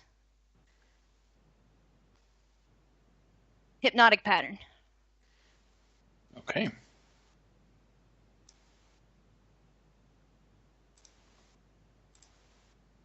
So, Hypnotic Pattern. Each creature in the area who sees the pattern, so you cast that. What are you making it look like? Just a twisting pattern of colors that weaves through the air. Any sort of flavor to it? Mine always looks a little bit like the Aurora Borealis. It's all green and yellowy and Okay. Cool. flowy. So, each creature in the area who sees the pattern must make a Wisdom saving throw. On a failed save, the creature becomes charmed for the duration. While charmed by this spell, the creature is incapacitated and has a speed of 0. They've got to make Wisdom saving throws. Okay. So, what's the DC on that? 17, but I want to make sure you know that is a 30-foot cube. 30-foot cube, yeah. Which I'm assuming a 30-foot cube, It's 3 of you them. can get it to... I'd say you can get it in all of them. Let's Okay, see. then yeah. Let me give that a shot. Draw a shape. If we actually draw a 30-foot cube, 5, 10, 15, 20, 25, 30. Okay. Okay, so you're on the... You could get them if you do something like that. Let's do it. Okay, so all 4 of them need to make Wisdom saving throws. DC is 18. 17. 17. Okay. So this strange pattern that seems to contradict the colors that are coming off of these reddish purple creatures, it does seem to be drawing the attention of a couple of them. In particular, this guy here appears to be charmed, the second in line. The rest, however, though they start looking at the lights, they then focus and keep their attention. Lame. But you're keeping concentration on that? Yep, and because it's a concentration spell, I lose invisibility. Or because I casted a spell, Yep. period. Okay. Anything else from you, Loic? That'll be it. Okay. Artir. I will rage Okay. as my bonus action. And then I will move 30 feet up to here. And I will take 2 swings with my Great Weapon Master. And using... I'm attacking recklessly, so I have advantage on both of those. Yep. Okay. So go ahead and make those attacks. So, swinging the axe. He's a greatsword, my friend. Greatsword, sorry. I don't know why I always think barbs are carrying axes. A 9. With advantage, you miss, unfortunately. Second swing. 19. Second swing. This time you correct yourself, you focus, and you do manage to cut into the creature. Go ahead and roll the damage. Yes, 27 points of damage. As your great sword hits into the flesh, you feel an immense form of heat just spraying out of it. And you take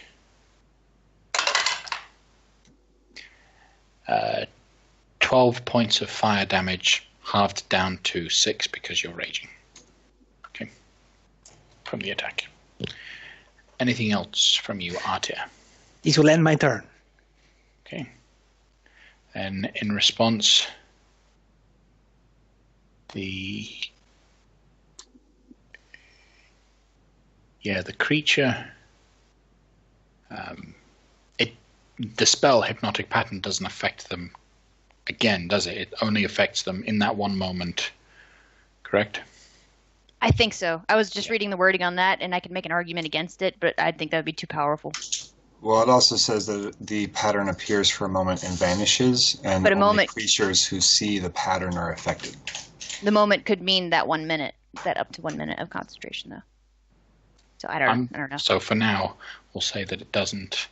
The salamander creature makes its way up towards Artir, and it will attack you with its spear. It has advantage because you recklessly attacked, correct? Jace. So that's a crit. My first roll of the night, natural 20. I'm happy. I can confirm if you need me to. It's not necessary. Okay, good. So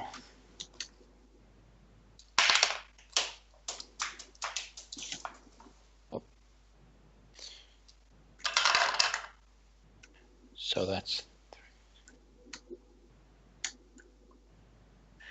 20 points of piercing damage, cut down to 10, plus an additional 10 points of fire damage, cut down to 5. So that's its first attack. Its second attack, this time with its tail, it whips around to hit you. That's going to be a 16 to hit, so that's going to miss you. This is a miss. Yeah. It flails its tail a little bit, but it just goes wide. Aaron, what would you like to do? I yell back, by the way. They're very hot when you get close to them. Be careful. Aaron is going to pull a potion of fire resistance out from the bag holding. It's one I purchased way back in the campaign. And I'm going to drink that. So if you can, as a bonus action or action. It's your action to drink it. Okay. Anything else on your turn? Draw Terminus. And cast Hunter's Mark on the one that's damaged.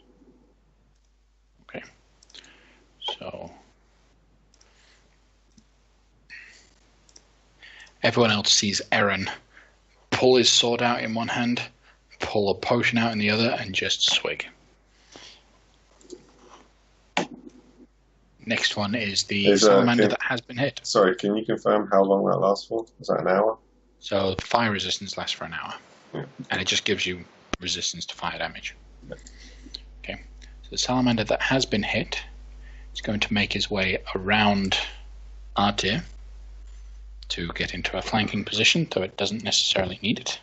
and it will attack once with its spear. That's a 25 to hit. It hits. That hits. Okay. Then you take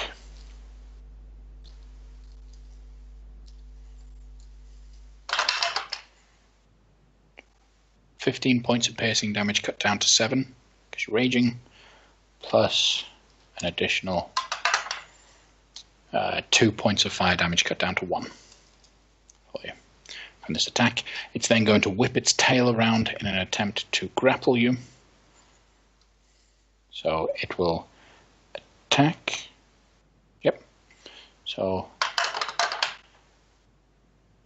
it rolls an 18 to hit. Does not hit. Yeah. So that, again, these tails fail. Lael, astride your mighty mount. I have some questions. How tall is this cavern? And how tall are these creatures? These creatures are about 10 foot tall. The cavern is opened up to about a 15, 20 foot area. Right, thank you. That's very useful information. For my... Actually, no. First, Angaste is going to move 30 foot. Mm-hmm. Here.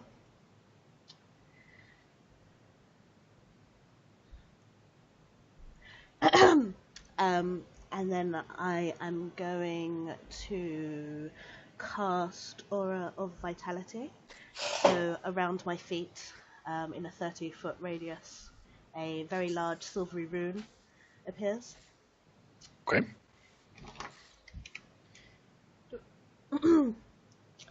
And then for Angaste's action, she is going to use Angaste's Glare at this creature.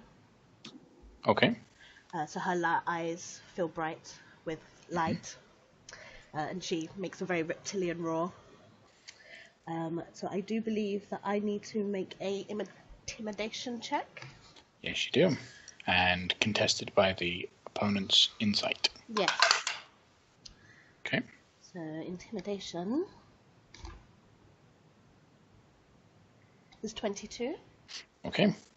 As Angaste focuses on this creature, it turns, looks, catches eyes with you, Lael, and you see it's just focused. Its eyes start to glare down at you, and it just turns completely to regard you, almost forgetting the huge barbarian next to it. Excellent. I laugh and say, "Bring it."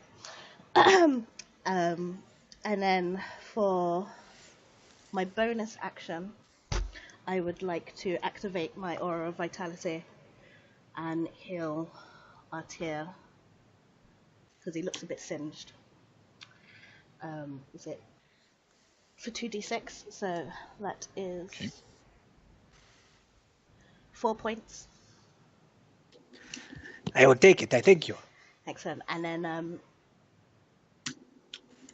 as this moon shape of energy just pulses out for a moment, Arte, you feel this surge of magical power just refueling you, giving you that extra healing.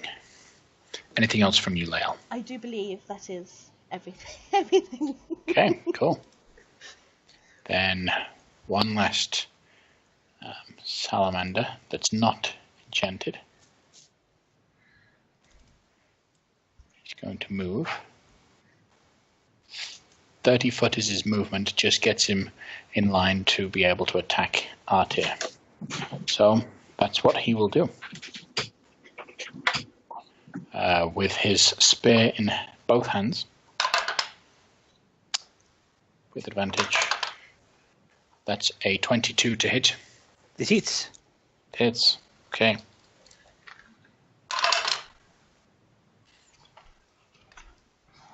Ooh.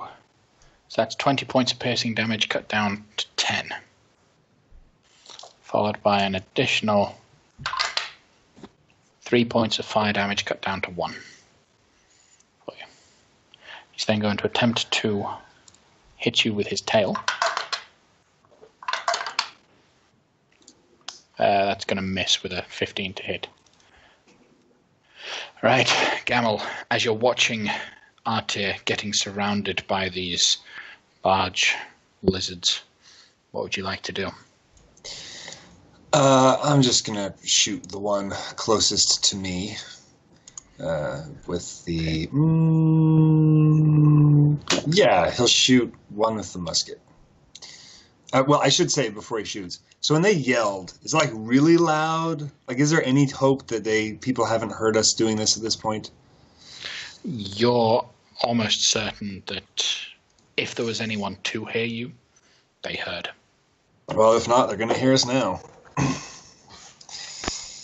So you pull out, you focus your musket, and with a loud, the bullet flies through the air and embeds itself quite deeply into the flesh. And I will drop the musket, and then as an extra attack, shoot with my pistol, same dude. And I'm going to use a grip point to get advantage on this one, because it feels right. Didn't need it. Boo. Still a nice good shot. Bang. Another 14 points of piercing damage. And then shoot him. I'll use my extra action, or my action surge. The pistol, real quick. The musket and the pistol. They don't currently deal magical damage, do they? No, just plain old piercing damage. Okay. Right. Oh, you notice that as the fact the you asked bullet that is bothersome. hits, it embeds itself into the flesh, but the flesh seems to be resistant to it somewhat. Doesn't do as much damage as it should. Well, then instead of for my extra, I'm gonna do my action surge. I'll do my movement speed to here, and I can move 30 feet now because magic boots. And then I'm gonna do shockwave with Whelm, just smash into the ground and try to mess everybody up. So that's a DC 15. Okay. To be able to pull out Whelm, I'm assuming you dropped your musket and pistol back where you were stood? That's true, because I don't have the feats to do an object interaction to holster them. Okay. So, do you drop them back where you were standing, or here, where you are now? Oh gosh, I wish I was smart enough to say where I am now, but I probably dropped them where I was standing. You drop them back where you were standing. You grab Whelm out with a huge hammer. It hits the ground. Every creature needs to make a con save. Every creature I pick, so just the enemies. Now, you would be smart enough to know that one of the enemies is currently charmed by Loic. And strictly speaking, charmed creatures get the ability to uncharm themselves if they are damaged. Well, this is a question, because I just read the conditions page, and Charm says you are no longer charmed if you're damaged by the caster. But I didn't see anything about your caster's buddy. The spell ends. Hypnotic pattern. Yeah, go ahead and read that. Spell ends for an affected creature if it takes any damage, or if someone else uses an action to shake the creature out of its stupor. Well, Shockwave does not damage the creature, it just stuns them. So it's an additional effect, not damage. Well, it would shake him from his stupor. Some kind of violent reaction here. If it hits him and he succeeds, it shook him and he was able to withstand it, which would knock off the effect. If it hits him and he fails, I would say he is stunned and charmed. I won't be mad. Let's stun and charm him. Let's just get them all. Okay, I'm ticked off that there are dwarves over there suffering needlessly, and Whelm, he's mad about it too. Okay, so the one that's Hunter's marked got a 5, so he falls prone.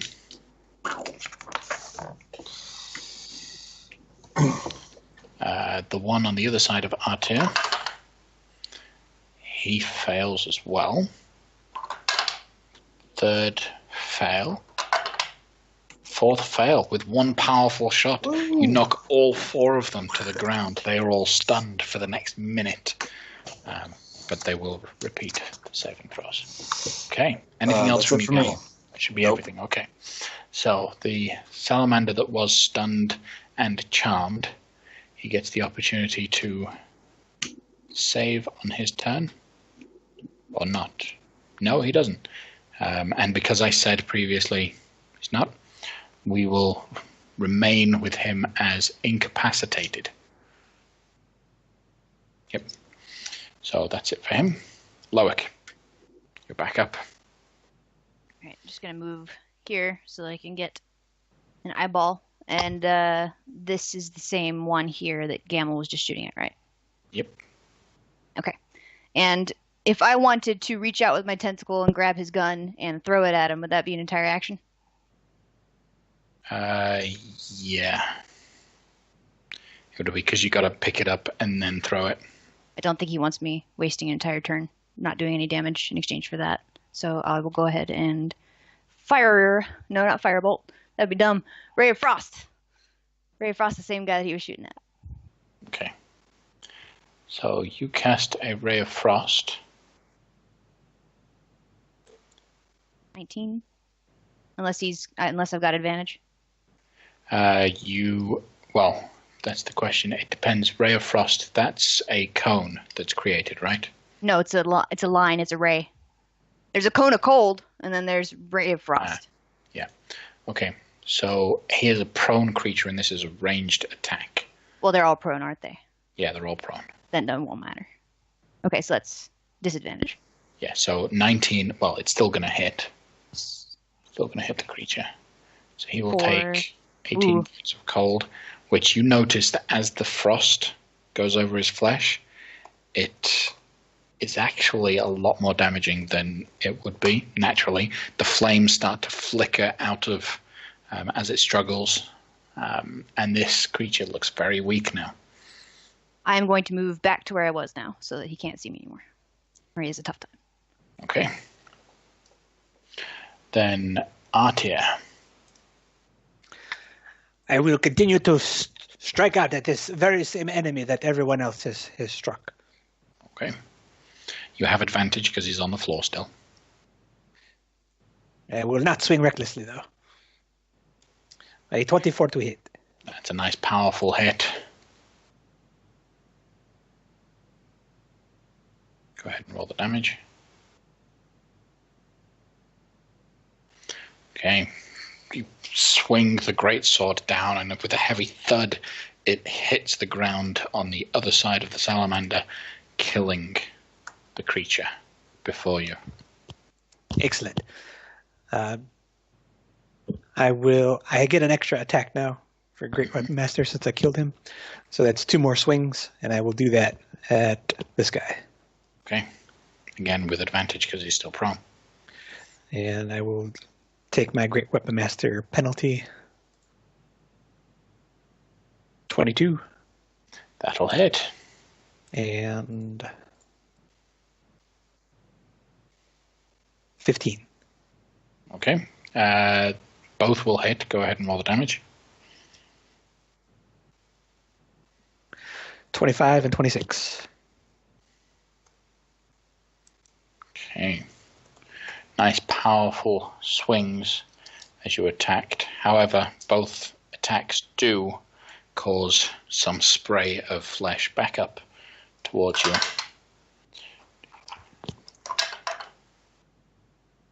You take 20 points of fire damage, cut down to 10 from both of those attacks combined as you cut into his flesh.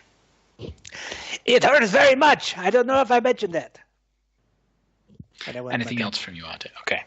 So the salamander that was on the floor that just got hit, he's going to attempt to make the save from being stunned. So another con save from him. He succeeds. So at the end of his turn, he succeeds. He's still prone on the ground, still lying there, but you can see there's more focus in him and he is able to move. Erin, what would you like to do? I'll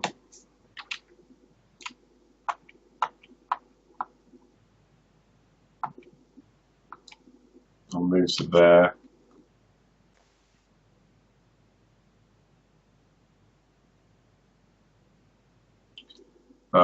Use a bonus action to dash to there, and then hit that guy. Okay. I'll Great Weapon Master it.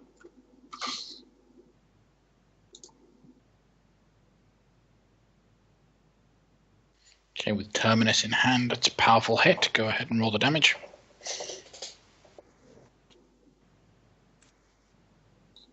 And 11 damage. Okay. You cut deeply into this fiery form that this creature has. You will take 14 points of fire damage, cut down to 7. Cool.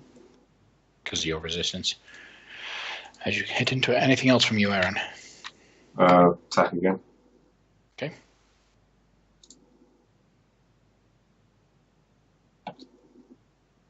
Another good shot. Hitting the same mark each time, you're cutting through this creature.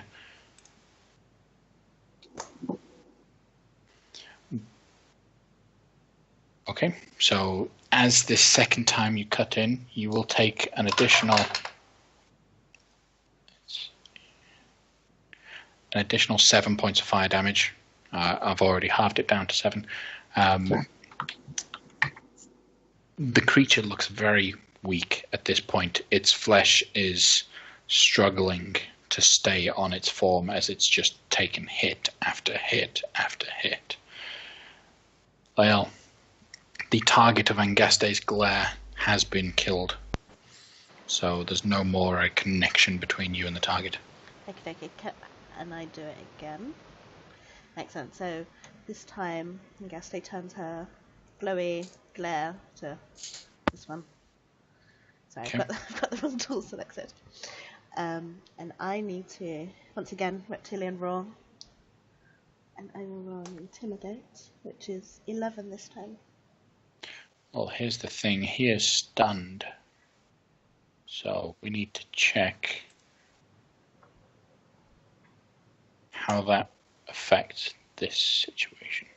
So stunned creature is incapacitated, can't move, and can speak only falteringly. Creature automatically fails strength and dexterity saving throws. Attack rolls against the creature have advantage. Okay, so he doesn't fail this, so he can make this insight check.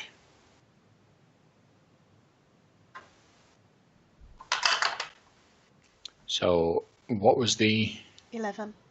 Okay, he seems to brush it off. Fair enough. In that case, I guess he's just gonna take a step forward. I take my lance from my holster, and I would like to stab that one. I do believe am I 10 foot? Yeah, you're within range. Oh. Sorry, I drew a line. Okay, so lance to hit. Okay. Is a 17. 17. You've got advantage, so go ahead and roll it again. Is a 19. Okay, definitely hits. Okay, and that does 15 points of piercing damage plus. Okay, but your lance is not magical, right? No, it's not. But I am going to add a divine smite at level 2. Okay. So that does 10 points of radiant. All right.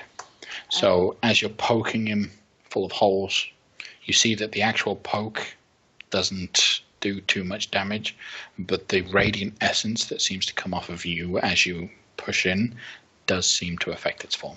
Okay, and then for my second, I'm just going to do it again for my second attack. Okay, go ahead and attack again with advantage. So a 22 or a 27. Okay, that'll hit. For 10 points of piercing. Okay. Then the end of that. It's his turn. I'd like to just, before I finish, I would like to just move 25 foot with Angaste in this direction. I think that's 25 foot. 1, 2, 3, 4. Yeah. Okay, cool. So the creature that you've been attacking will attempt to make the save from being stunned. He does not save. He's still stunned. So back up to Gamel. Are any of them standing, or are they all prone? All of them are prone. You can see, however, that the one that is next to Aaron and Artir, he's looking like he's about to get back up. Well, and he's no longer stunned, correct? Yep, no longer stunned. Is he next in the initiative order? Make a history or intelligence check. Those are terrible checks for me. This is not going to go well. They're the same stat. 0. No, that's not. You've got no idea who's coming up next in the order. You haven't really been paying attention to who's acting quickly. Well, fine. I'll step back towards my firearms and just throw Whelm at the one next to Aaron and Artir. Okay. So you'll have disadvantage on the throw because it's a ranged attack and they are prone. But that's okay. You hurl it towards him and just crush the body underneath the hammer's weight as it just spreads across the ground. Then Whelm, back to your hand. Do it again, buddy. And then throw him at the other one closest to me. Okay. And he's, well, if he's stunned, I get advantage. But, yeah. This time, however, he just misses. As he flies towards the actual heat being given off of by the creature, sends Whelm up, drafting up over him for a moment. And he zooms back. I'm done. Okay. Then it is the stunned and charmed creature that's just stunned and charmed. Loic. I'm going to lob another Ray of Frost at Okay. disadvantage. I'm assuming at the one not being charmed by you. That would be a good assumption. Okay. 22. So that'll hit. 10 points of cold. Okay. Which you see again is making its form flicker a little bit more. The light is dying out as it takes this cold damage. And that's Anything it for me. else from you? Okay. Then Artir, you find that the two creatures on either side of you have fallen. Turn. There is still one more attached to you and another that's just looking dazed. What are you going to do? Jew, Fire Snake, do you understand my words? Yes. I take this as a no. And I will just cut him twice again with my greatsword using my Great Weapon Master. Okay.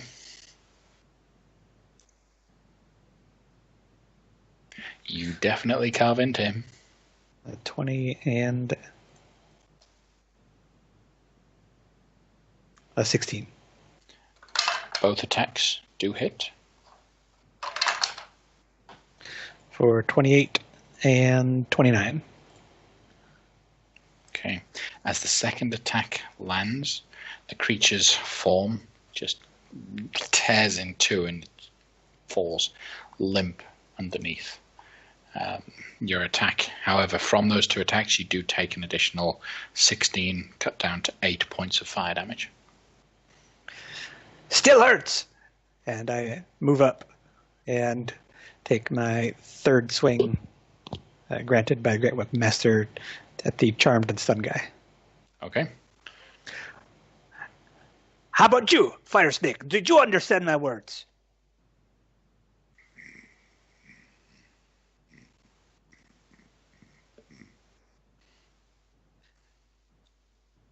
I tried diplomacy. It's not so very successful. Well, your attack does land. Go ahead and roll the damage. 25 points. Okay. You also take an additional 11, cut down to 6 points. No, 5 points of fire damage. He takes 25, and you see, Loic, you can tell that as this attack lands, the spell loses its effect on him. His eyes seem to focus a little bit. His body is still stunned, but he loses focus. Anything else from you, Artir? Nope.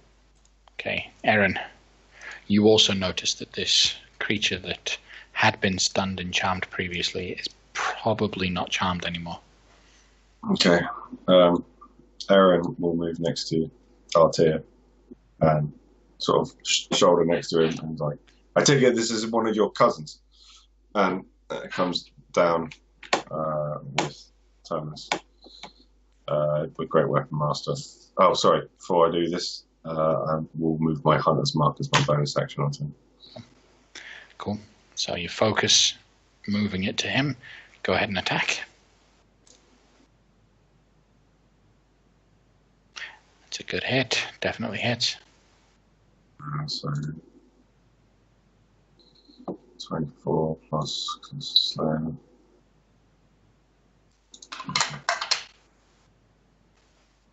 Accuracy. Are these monstrosities or these fae? Salamanders are elementals. Yeah. Oh, right, yeah. Well. Okay. Not to meta or anything, but No, as you attack, you do take 11 points, cut down to 5 points of fire damage. yeah, that's always fun. So that's one attack. The second attack. Okay. Aaron, I do not see a resemblance. I do not think I am related. The second attack does hit because you have advantage. Cool. That's not this one. Actually, before I roll that Hunter's Mark. Yeah, okay. Yeah, you're fine. Okay. That's what the other Constitution saving throws were. Yeah, I figured. So with this second attack, you will take an additional 8 cut down. 8 cut down to 4. You've You've got mute. Mute. You've got mute. Hello? Hello. There we go. Welcome back. Okay, cool. So as the second attack comes in and its blood sprays upon your face, you do take 8 cut down to 4 points of fire damage. I'll take 2. No, you'll take 4. And you notice that the creature is barely able to hold on. He actually drops his weapons, like completely disarmed at this point. Anything else from you, Aaron? No, Aaron's had plenty of kills lately. He's going to give it something else. Okay. Lael.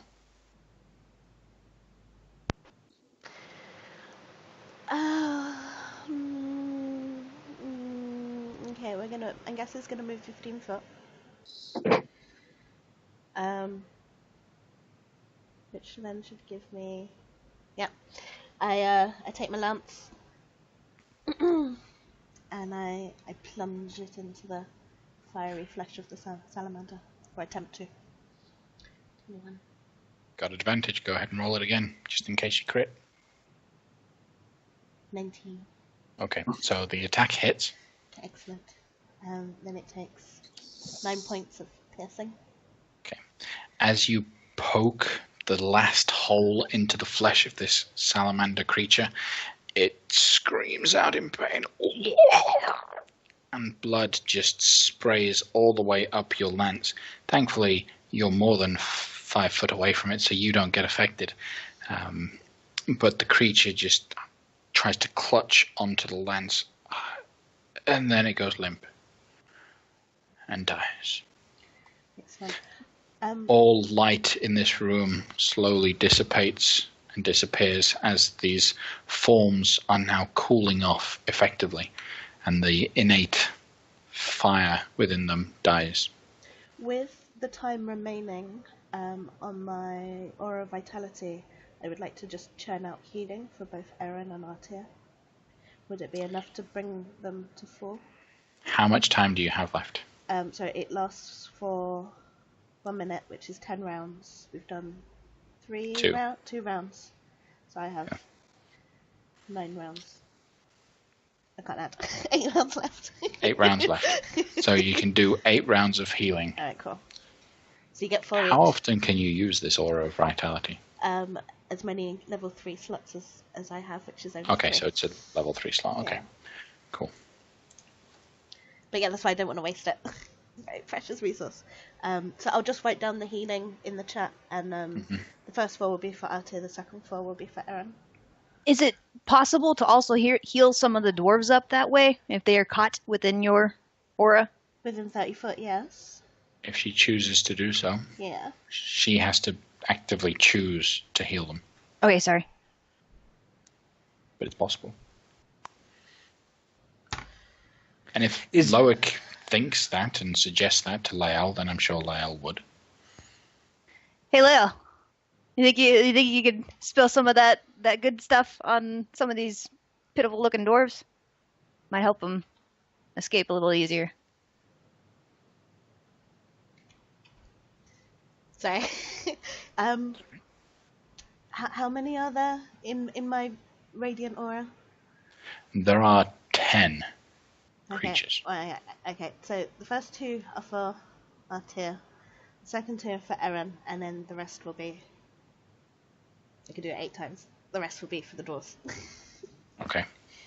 So 4 are given to your party members, 4 are given to 4 of the dwarves separately. Okay. It's very wise, Lady Leal, to stick these creatures from afar. I suffered more by hurting them than they hurt me intentionally. Why not bring your eagle? It's better to have him above by the ship, I think, in case there is trouble above. Very well. Flying in here is going to be a bit difficult, at least in the mines. We might find a bigger cavern. Maybe. So over the course of the next minute, you heal up some of the wounds and give a bit of energy to some of the wounded dwarves. They all, as soon as the salamanders were attacking, they all kind of shied off to a corner. Once all the salamanders had died, all of them in unison just drop the pickaxes and just sit down, exhausted. While your healing energy can increase hit points, you can tell that it's having no effect on their level of exhaustion. I'm going to go scope them out and make sure that none of them are magically afflicted. And I'll go over and chat with them. You said they had manacles on? Yes, so each one of them was manacled individually, not like on a chain, but each one of them was manacled, just to the hands. You, Loic, go ahead and roll me an Arcana check. Are there any keys on the bodies of the taskmasters? No keys on the salamanders. Aaron's got 30 rations of food that he'll start handing out. I also said rations. Okay, yeah. So, Loic, you're able to tell they are not afflicted by anything magical of nature. It is just sheer exhaustion. And so you all spend some time giving them some food, some water that you have in your supplies. It's not difficult to get the manacles off them either, because their bodies are so frail at this point that you just kind of give them a squeeze, and someone else pulling on them could probably remove them. They themselves, because the angles couldn't do it, but someone with actual strength can easily remove these manacles from these individuals. So Gamma will ask one of them in Dwarvish, what happened here? And in Dwarvish, he responds, we were a party in scouting the woods. They took us captive, giants. This is all that's left. There were 20. Which clan do you belong to? Who is your king? I'm with Adbar. We come from Citadel Adbar. No, deities. Felbar. Oh, excuse me. Yeah. Adbar. Okay. Well, we came from Citadel Felbar, so... Oh. Are you rescue team? Among other things, yes. Thank you. Can you walk? Let us have time with the food, relax. We could, we can walk. Okay, rest here, and then I'll wave over Loic and Aaron and whoever else wants to talk, and just say these dwarves are from Citadel Adbar. There were 20. These are the ones that were left. They were captured by the fire giants. You can see they are just in terrible shape. Is there any way we could send them on their own to the surface and have our ship just pick them up? Tired as they are, I'm sure they would not refuse a trip in our vessel, even if it does fly. It'll take like a minute for. Yeah, I can go. I can send a message to Brassic for the sake. It's a good sake. Mr. Loic, I do have a way to send messages across a distance as well. If you would like to reserve your spell casting powers. You do? What is it?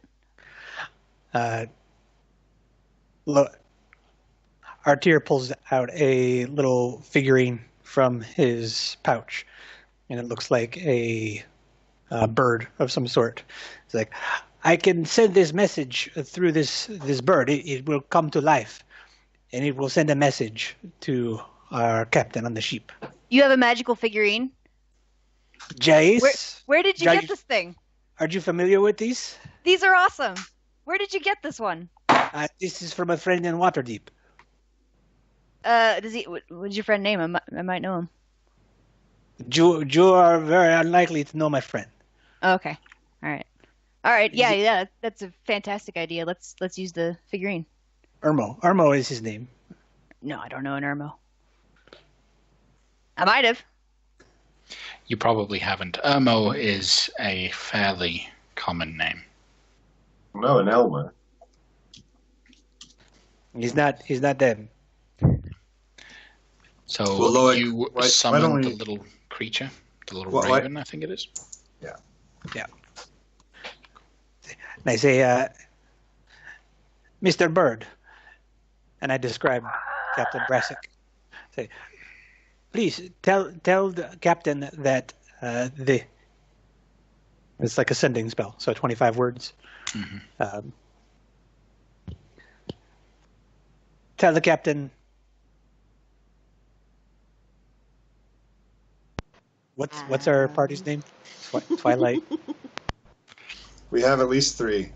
You've most recently acknowledged the name Twilight's Errand. Right there. Tell the captain. Twilight's Errand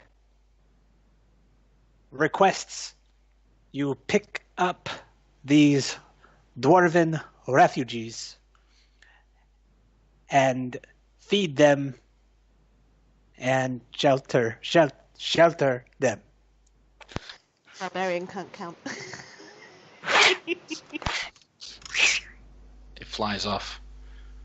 Yeah. And I'm going to ask the dwarf that was talking to Gamel what his name is in case he doesn't get back to Adbar and we do somehow cross paths with them. We can ask around and make sure they got back safely. He lets you know that his name is Takron. Okay. Thank you. Gamma will write out on his little notebook. He'll write out a page explaining kind of the same thing as what the bird just said. Like, here are 5 dwarves. No, there are 7. No, 8. I said 8. There are 8. Okay. Here are 8 dwarven refugees to be, brought on board and treated and hosted. However, also guarded. Presume they're safe, but don't take any chances. Basically, don't let them run all over the ship, but, if they're bad guys, keep an eye out, potentially. P.S. Remember what happened with the Yak folk. Yeah, P.S. Remember what happened with the Yak folk. And then also,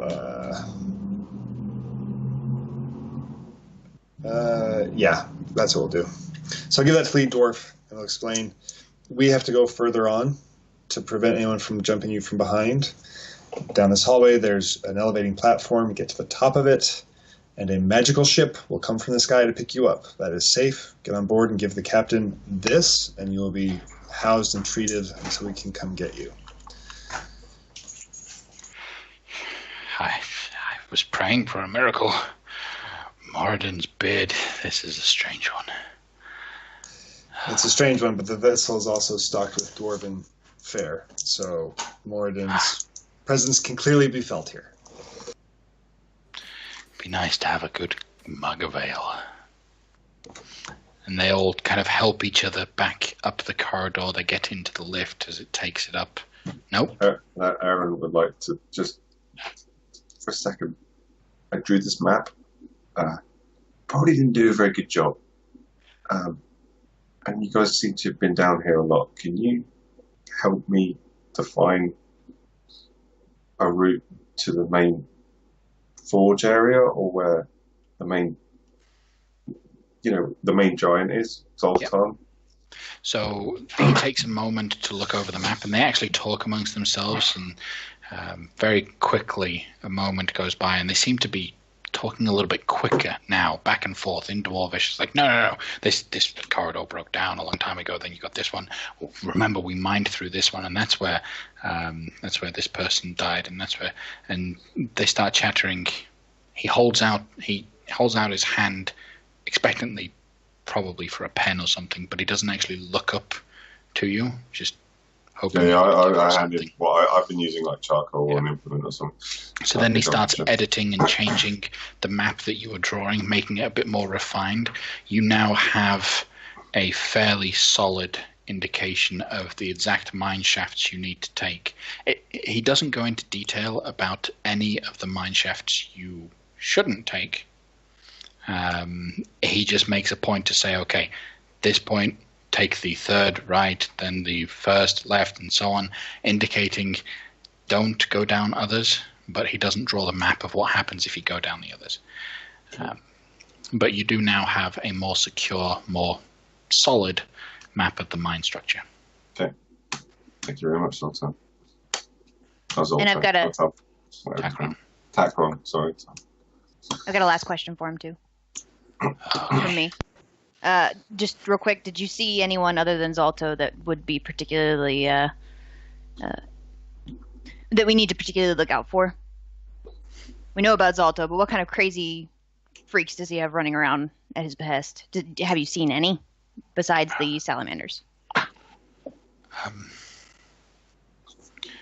I know he's got a lot of giants, couple ogres, more of these lizard things. Salamanders. Yeah. But to be honest, the one to really watch out for is Mrs. Zalto. Oh yeah? Why do you say that? She's... Because the dwarf is a misogynist. No. She's just... got a very large personality, and she whips the hardest. Would you say that between the two of them, his position might be more of a idealistic situation, and perhaps she is the brains? Have you been able to discern anything of their relationship and how they work together?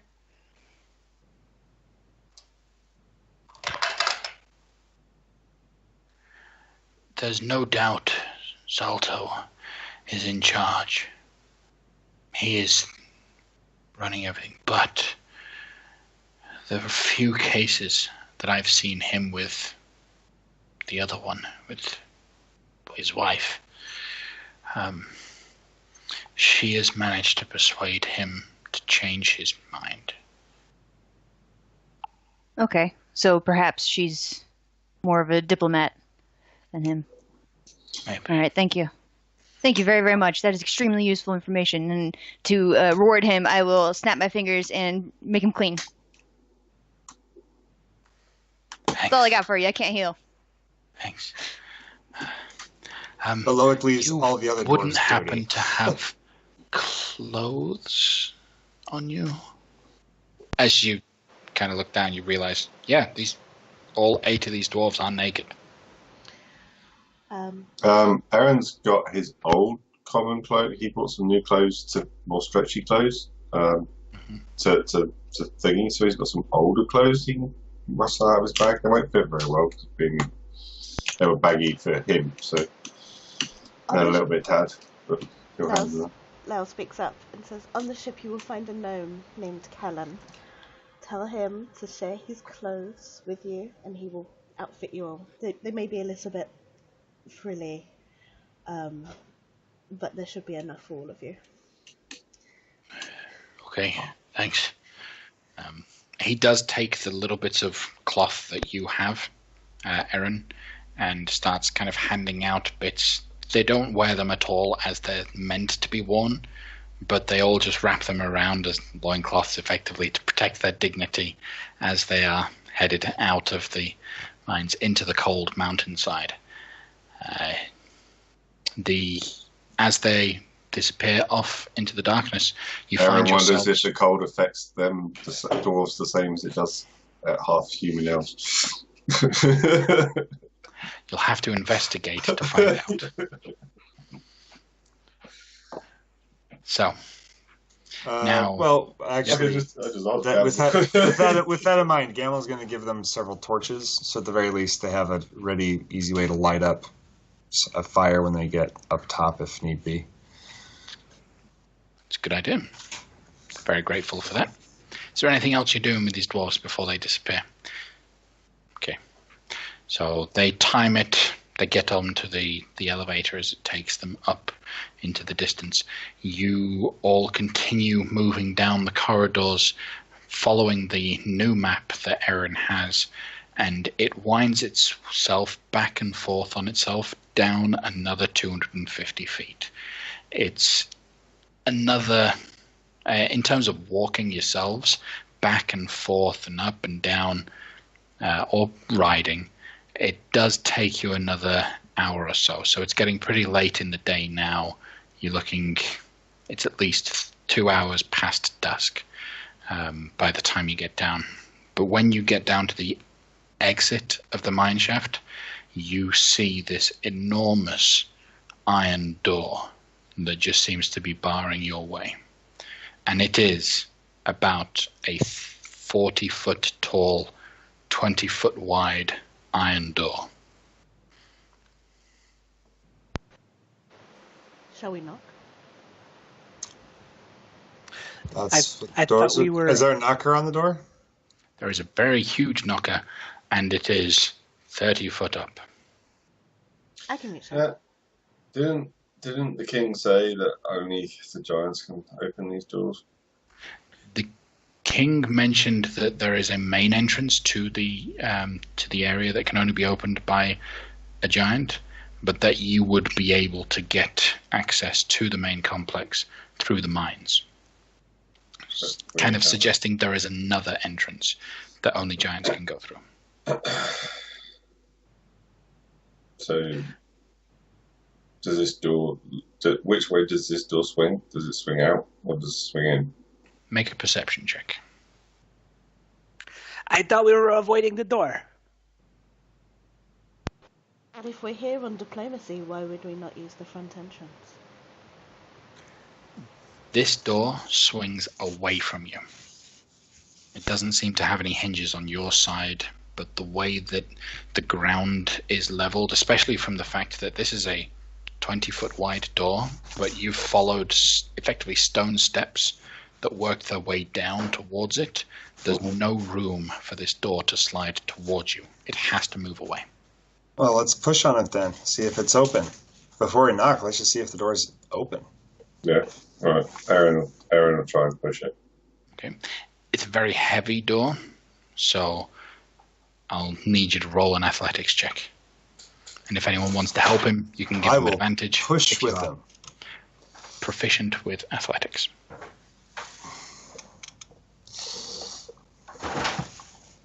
Okay. Combined together, the two of you push, and you feel it shifting. You manage to get the door open a good 10-foot gap between it and the doorway, and you can now hear clearly the sounds of forges going heavily. You can hear the big sounds of the billows that are going. There's iron chains that seem to be moving somewhere. Very loud machinery moving around at this point. Light does shine into the room now that the door is open. Everything has a yellowish bronze kind of look to it as it comes through. And as you open this door, we'll actually call it a night there tonight, guys. Okay? Well, I would like to thank everyone for being here for the 1-year anniversary, for the great session.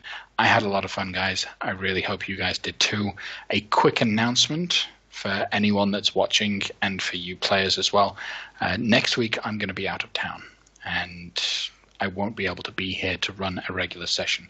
However, the Twitch channel will be streaming a marathon broadcast of our audio sessions starting at 9 a.m. Eastern Time. Okay? Then we will be back streaming the following week on July 22nd. Okay? Thank you for watching, and good night.